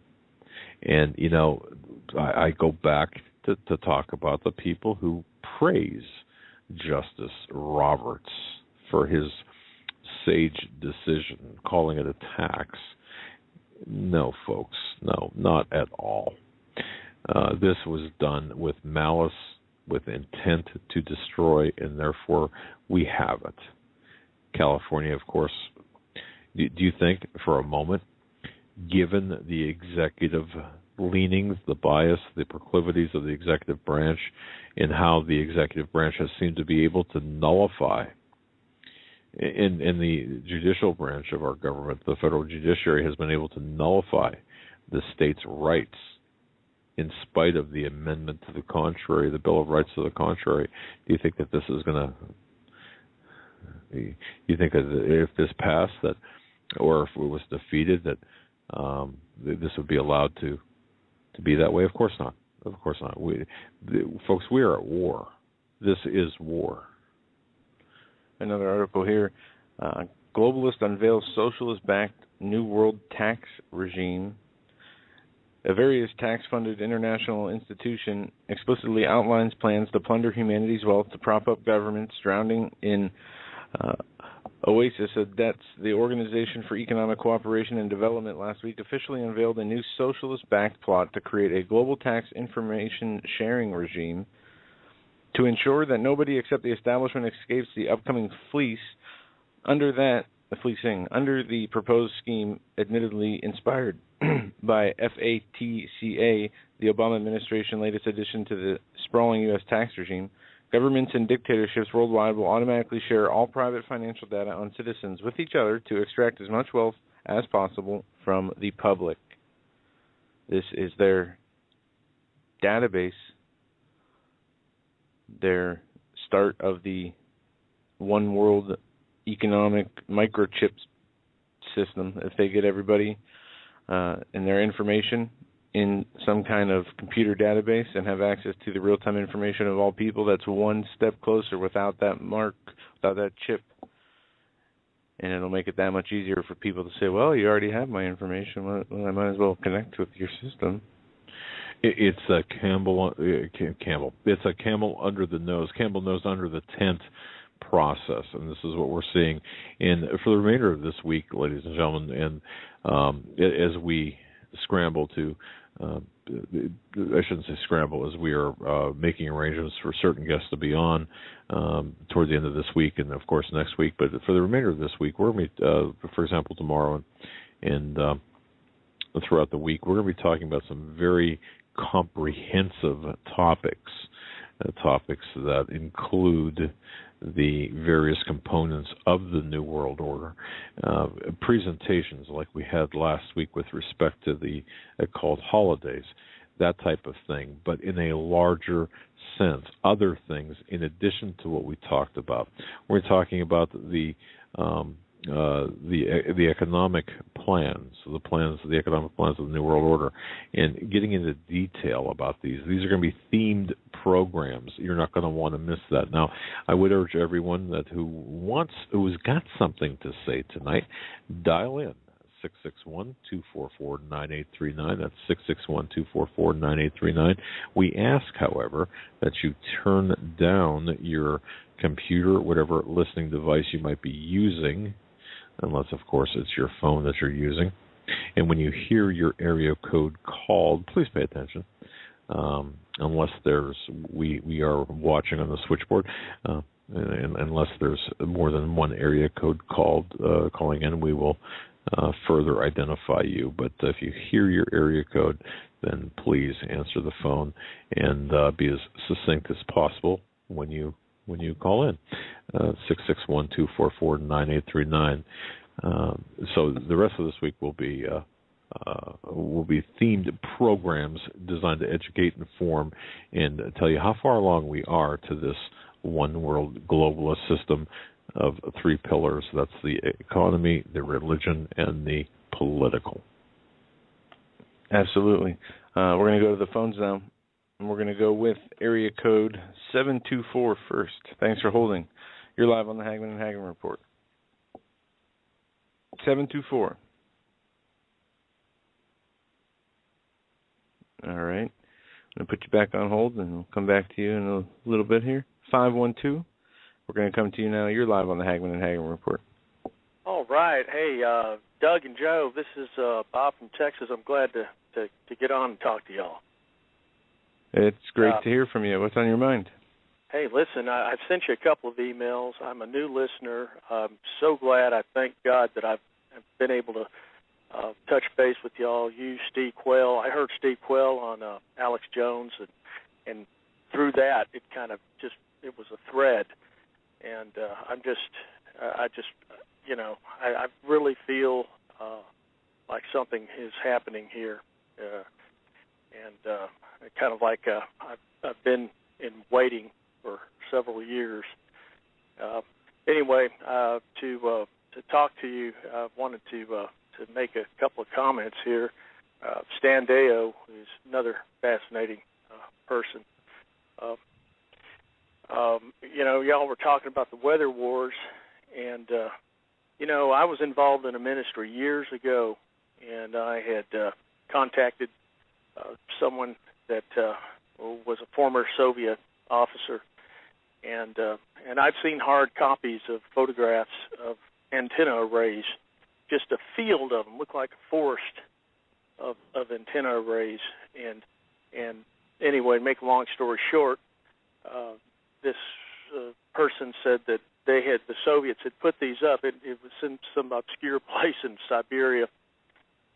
That they had actually put them up, and they were putting radio frequencies in the atmosphere to try to control the jet stream.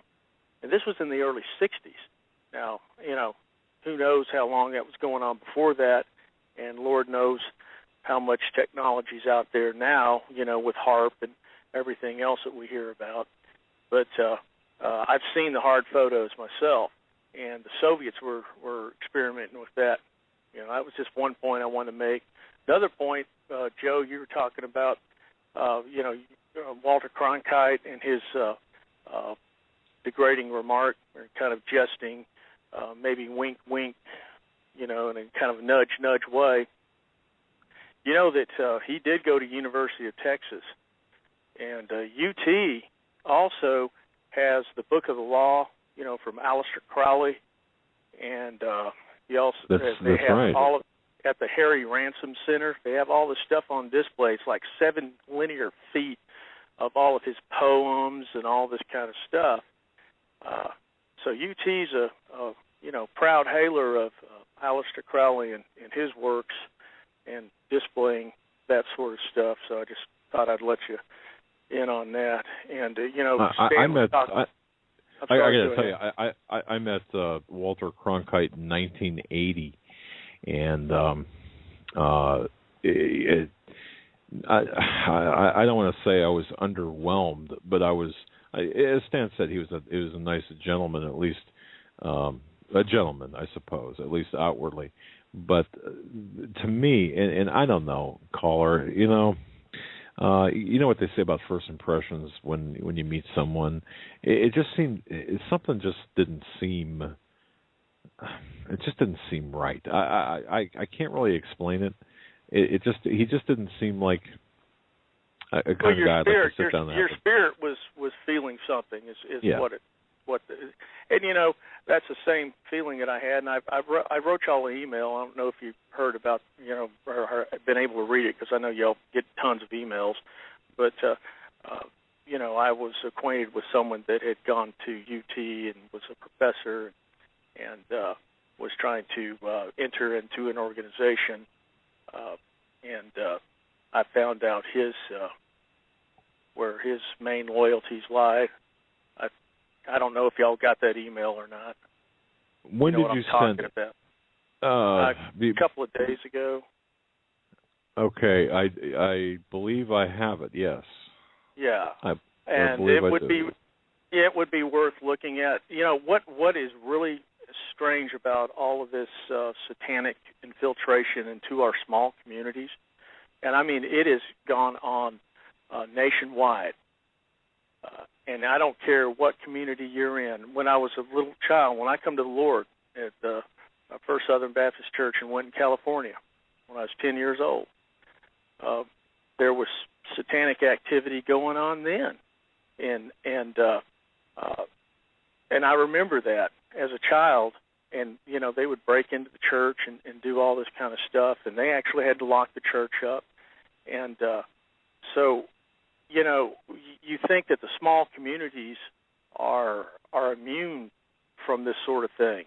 Well, here in this community, you have someone that is a satanic pub, publishing company, right here in this rural community here where I live, and it's just it is so prevalent.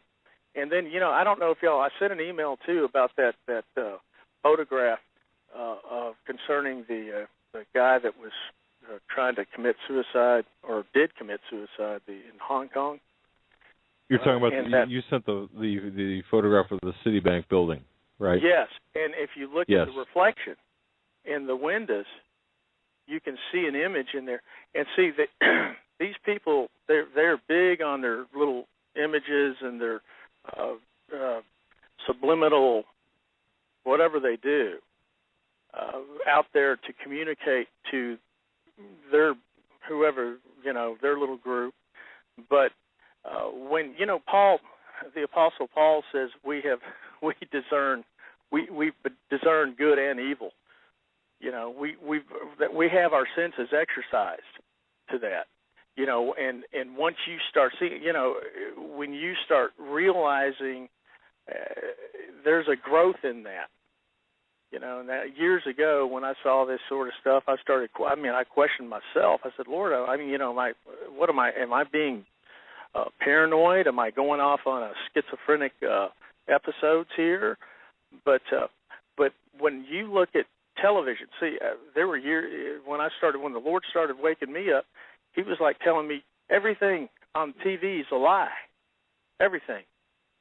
That was like in my spirit. And I'm like, oh, what? And then I would see the weather. I'd see the weatherman, and it was almost like he'd say, well, man is trying to control the weather. I'm sitting here, I'm fighting this with myself. I'm saying, wait a minute, now, man can't control the weather. As years go on, well, all this stuff has been confirmed, has been confirmed in my spirit that, oh, yes, he can, And the Lord is allowing this, I believe, because, as Brother Stan was saying earlier, he was talking about that there needs to be a great revival in this country. I think the revival or Reformation revivals, I think they're over. I think right now, when Paul said, sin has revived, and I died. I think there's a revival of sin that's coming up because there's been so much sin and corruption in our lifetime, and we've all been seduced. Every one of us have been touched by this and been perverted by it to some degree. We've all been deceived, And now it's like it's a time for the revival of sin and for sin to die and for us to come alive. Does that make any sense in what I'm saying? Perfect sense. Absolutely. Yes. Well, and to put it another way, I believe, we have got now, and I say this all the time, we've been born for a time like this. Now we've got to play the positions in which we were tasked, assume the job duties in which we were tasked. We've got to fight. We've got to do so in the spirit, do so in the heavenlies as well as in the heavenly minded as well as earthly practical fight. We have to establish a beachhead, and yes, we've got to. But yes, it makes perfect sense, I suppose, to answer your question. Well, thanks, and I appreciate y'all's ministry, and I'm going to do what I can, to support it. I got a little radio here that I ordered from American Survival here, and I just got it today. So I'm doing what I can, fellas, and I don't make a heck of a lot of money. Look, just spread the word about the program, and say a prayer. I'm spearing it all over my Facebook. I tell you what, I really do feel a revival in me that I've met y'all. I feel like I've met you in the spirit, and I appreciate. Think we have. I really appreciate everything that y'all are doing, and I'm going to get off because I'm sure there's other callers that are on the line. Well, God bless you. God bless you, my friend. And I was looking at that picture earlier today. Thank you for sending it. And I did craft a couple of sentences of a response, and I think I deleted it because I thought, well, but anyway. Yeah, I know. It sounds so bizarre. All of this crap, it really does. And another thing, I'm going to mention this real quick.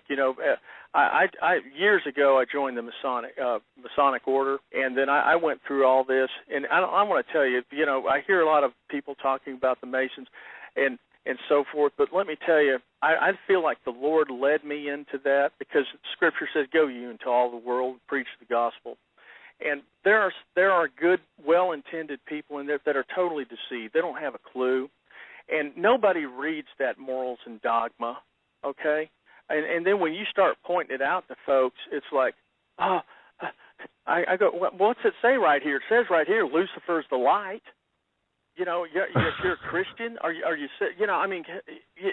And they just go, and you know what the thing? They don't. It's almost like a shuddering to the. They don't want to see it. They don't want to look at it because it scares them too much to feel like they've been that deceived, But anyway, that's right. God bless them. I love them. I don't know what to say. I just pray for everybody, because we've been born into this deadgum world of deception, and I just, that's my prayer that people have their eyes open. Indeed, ours is to fight, and that's what we must do. God bless you, my friend. God bless you, out of the Masons. Well. Or at least pointing it out, yes. Yes. Thank you so much, my friend. Thank you. God bless. Very good. Before we go on here, I just want to mention this. Unclassified documents do reveal a very sinister, very nefarious plan between the Republican Party and the Muslim Brotherhood. Folks, if you're still on the bandwagon between Republicans and Democrats, understand that this is not the way it is. Walid Shoibat, who I've interviewed a couple of times, along with his son Ted, on the Ross show and so on, had come out with a article about these unclassified documents revealing this plan between the Republicans and the Muslim Brotherhood. In fact, emails were never published in the Western media until now regarding the Muslim Brotherhood spy or secret Muslim Brotherhood spy working for the American Embassy in Cairo. They're being presented in the trial of Mohammed Mursi. This is not being shown here in the U.S.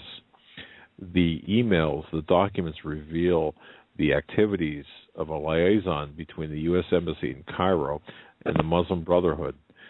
Most senior leaders of the Muslim Brotherhood are involved in this through, or though they were employed through the embassy, they don't have diplomatic immunity.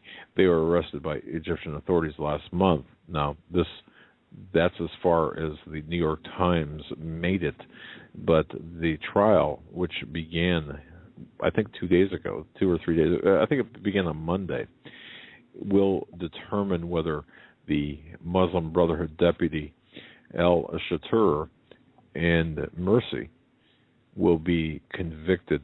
Much of the case rests on their dealings with several people within the U.S. Embassy, the U.S. State Department, and one of the emails, which was dated June 6th of 2012, much prior to Mohammed Mursi's election, implicates a Republican U.S. congressman. Now, the email was sent around to Muslim Brotherhood operatives, but the one in particular was sent via an official U.S. State Department email address and computer. That shows collusion between the Muslim Brotherhood and the Republican Party congressmen, senators, and the State Department in getting Mursi and others in the Muslim Brotherhood in power in Egypt. Folks, watch for this.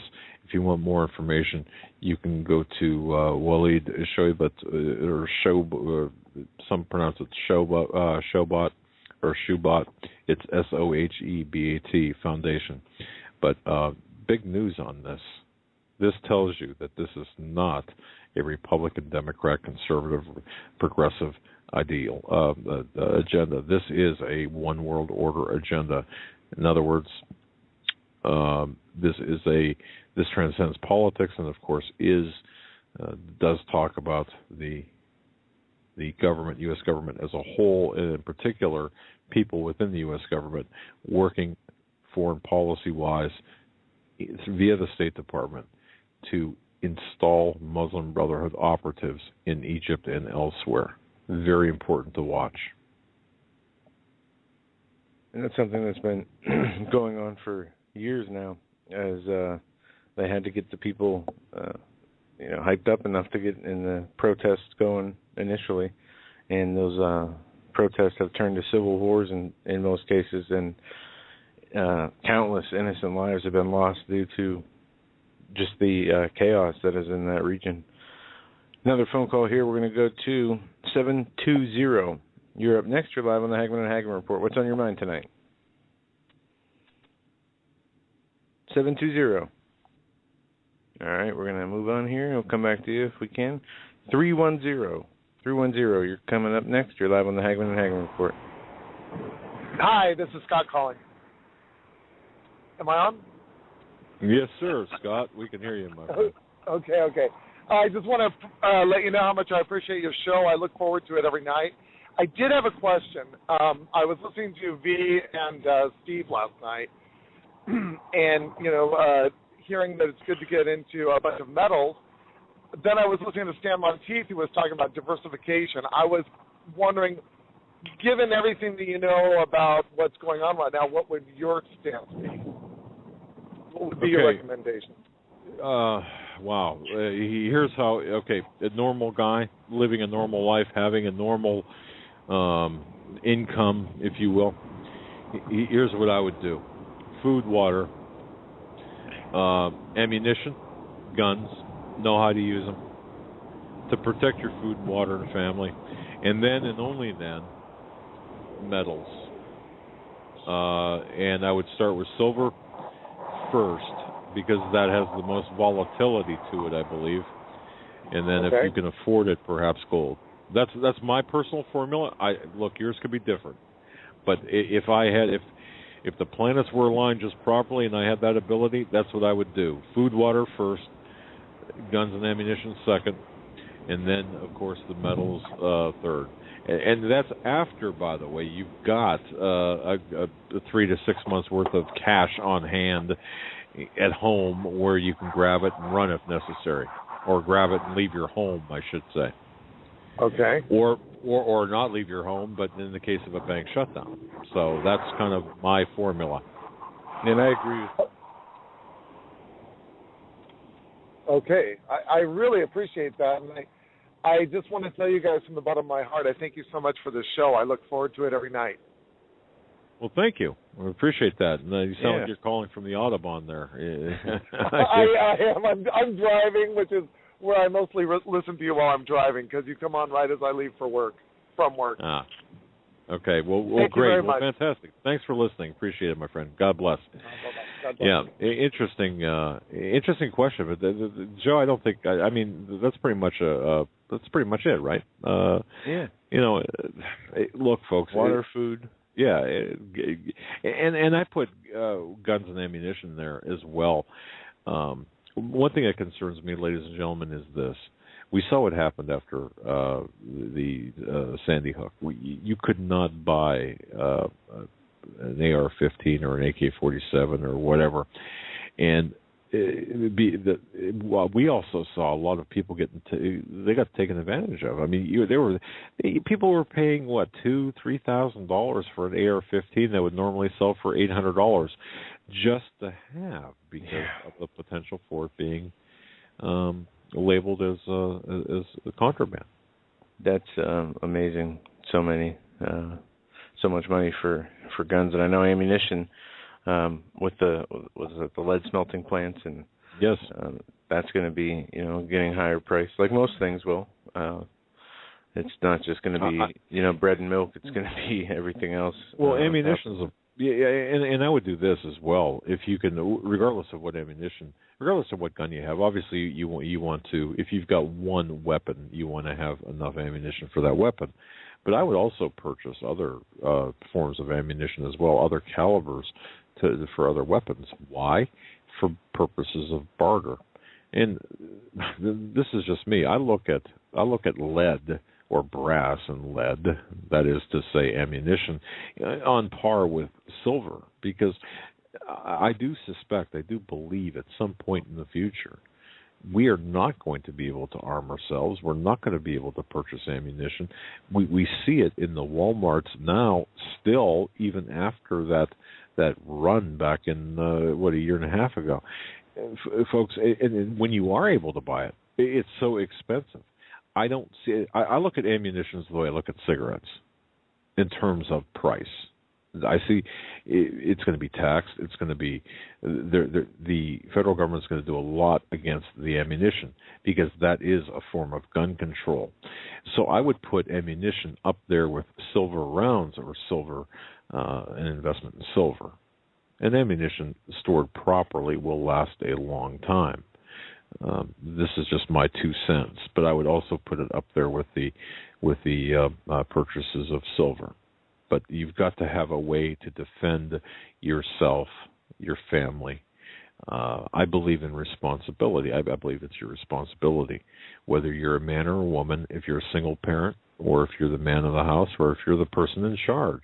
If you're a woman and you believe in what's going on, however your husband doesn't, then take the initiative to prepare. That's just me. And especially too, we look at, but the other thing as well is, since we're looking at the economy, we looked at it yesterday.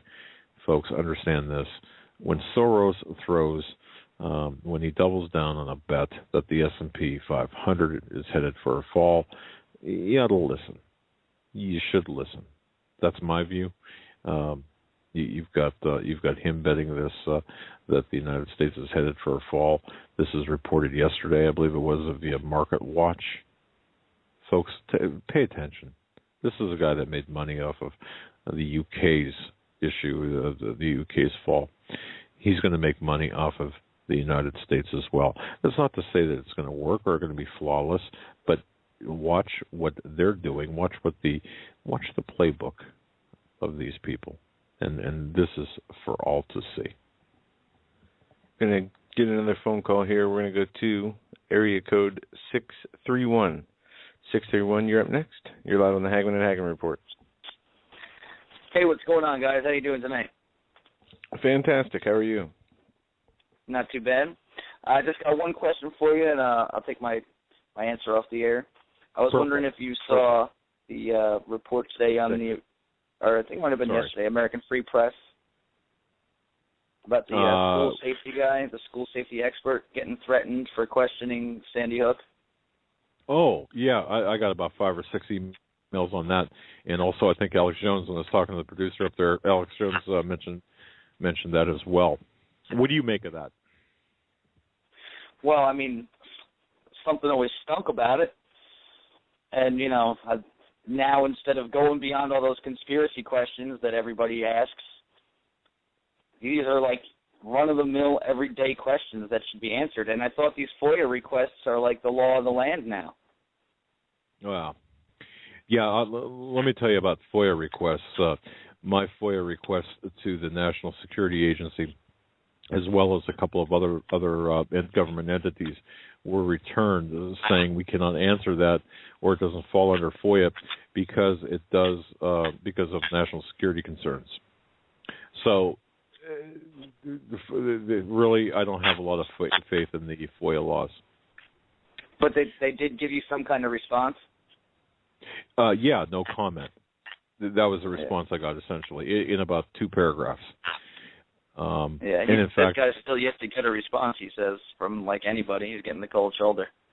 Right. And ladies and gentlemen, we're talking about a gentleman who said that the Sandy Hook school shooting was just a hoax.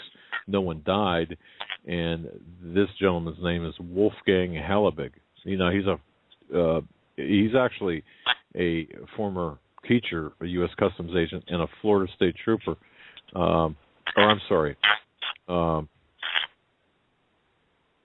I think I screwed up on that. The gentleman's name who you're talking about is Wolfgang Hallerbig. Yeah, that's correct. Okay, all right. And I'm trying to remember when I was talking with the producer with Alex+Jones if he was. Is he he is a current? He's a school safety consultant. That's right. I thought he was a teacher, school safety consultant. At one point he was a teacher, and he was also a police officer too. He was a state trooper at one point. Well, yes, okay, thank you. He did say that, and I agree with him on this. Like any homicide investigation, Sandy Hook is a giant puzzle, but the public has not been provided with all of the pieces in which to solve. So, for him, there are many unanswered questions. They've released all kinds of different diagrams and reports, and there's been a lot of people on different forums that have picked out a lot of the inconsistencies from the photos to the reports to the whole situation. Oh, there's a lot of weird things about it. I mean, they brought porta potties there. Have you ever heard of such a thing ever? You mean to the crime scene? Yeah, I have. Yeah, I have. When you're investigating a very complex, multiple victim crime scene, I have seen in one case only, here in this part of the country, where they actually brought not a truckload full, but two actual portable latrines for the police officers to use, and this was in a very rural environment. So, but that said, I'm not gonna. Yeah, go ahead. No, I mean that said, and I downloaded, folks. There is a website where you can download all of the investigative documents. However, they're highly redacted of the Sandy Hook investigation, and I think there's I don't know, like 300 gigabyte, or it's a huge amount of data, but it doesn't say anything. The photographs are the ones that are not redacted are there's nothing to them. So I reserve the right to stand by this gentleman's questioning of the events, and in fact, I question the events. I just don't know how deep this goes. Or what the motive behind it. I've heard that there was other drills that they were running in schools around that area in weeks prior to that. I heard, after watching all these videos, you see that they caught another guy in the woods that day, and then they were holding him in the front seat of the car, which is definitely strange. I don't know. It stinks. I'm not saying anything like that. I'm not saying what he said and saying that nobody died, because that's, you can't just jump right on that. But I don't know. What about the lady on Facebook who said that one of the pictures of one of the children is one of her pictures, like one of her children, stolen from her Facebook? How does that happen? Well, it's something like that, and I've heard that story one time. I haven't followed up on it, but something like that needs to be followed up on. We need to authenticate the image. We need to talk with the witness. We need to really follow that through. And today, I don't believe anyone has done that. And this seems to be like when you talk about the murder of like 20 children in this type of a situation, and you start questioning the events, it's like the third rail. Nobody wants to touch it. Everyone's afraid of being called. I mean, it's worse than questioning 9/11. You're questioning the death of 20 children and 6 adults. My goodness, it's horrific to enter into that realm. So, it's really sad, and God rest their souls and all, and I really hope that if anything happened, they're in a better place. But how disgusting is it that it's got to the point where we have to question something like that? That's pretty crazy. That's, what, caller, you're right on that. To me, that's probably the more motivational or the more motivating part of the story. When we are at a position where we have to question an alleged mass casualty event like Sandy Hook, when we have to say, wait a minute, did it actually happen, or did it happen in the manner in which they said it happened? We have more problems than just Sandy Hook. I got to tell you that. Yeah, I agree. But But caller, thank you for pointing that out. That is on InfoWars under the heading "School Shooting Expert Threatened Over Sandy Hook Investigation." The man's name is, as I said, Wolfgang.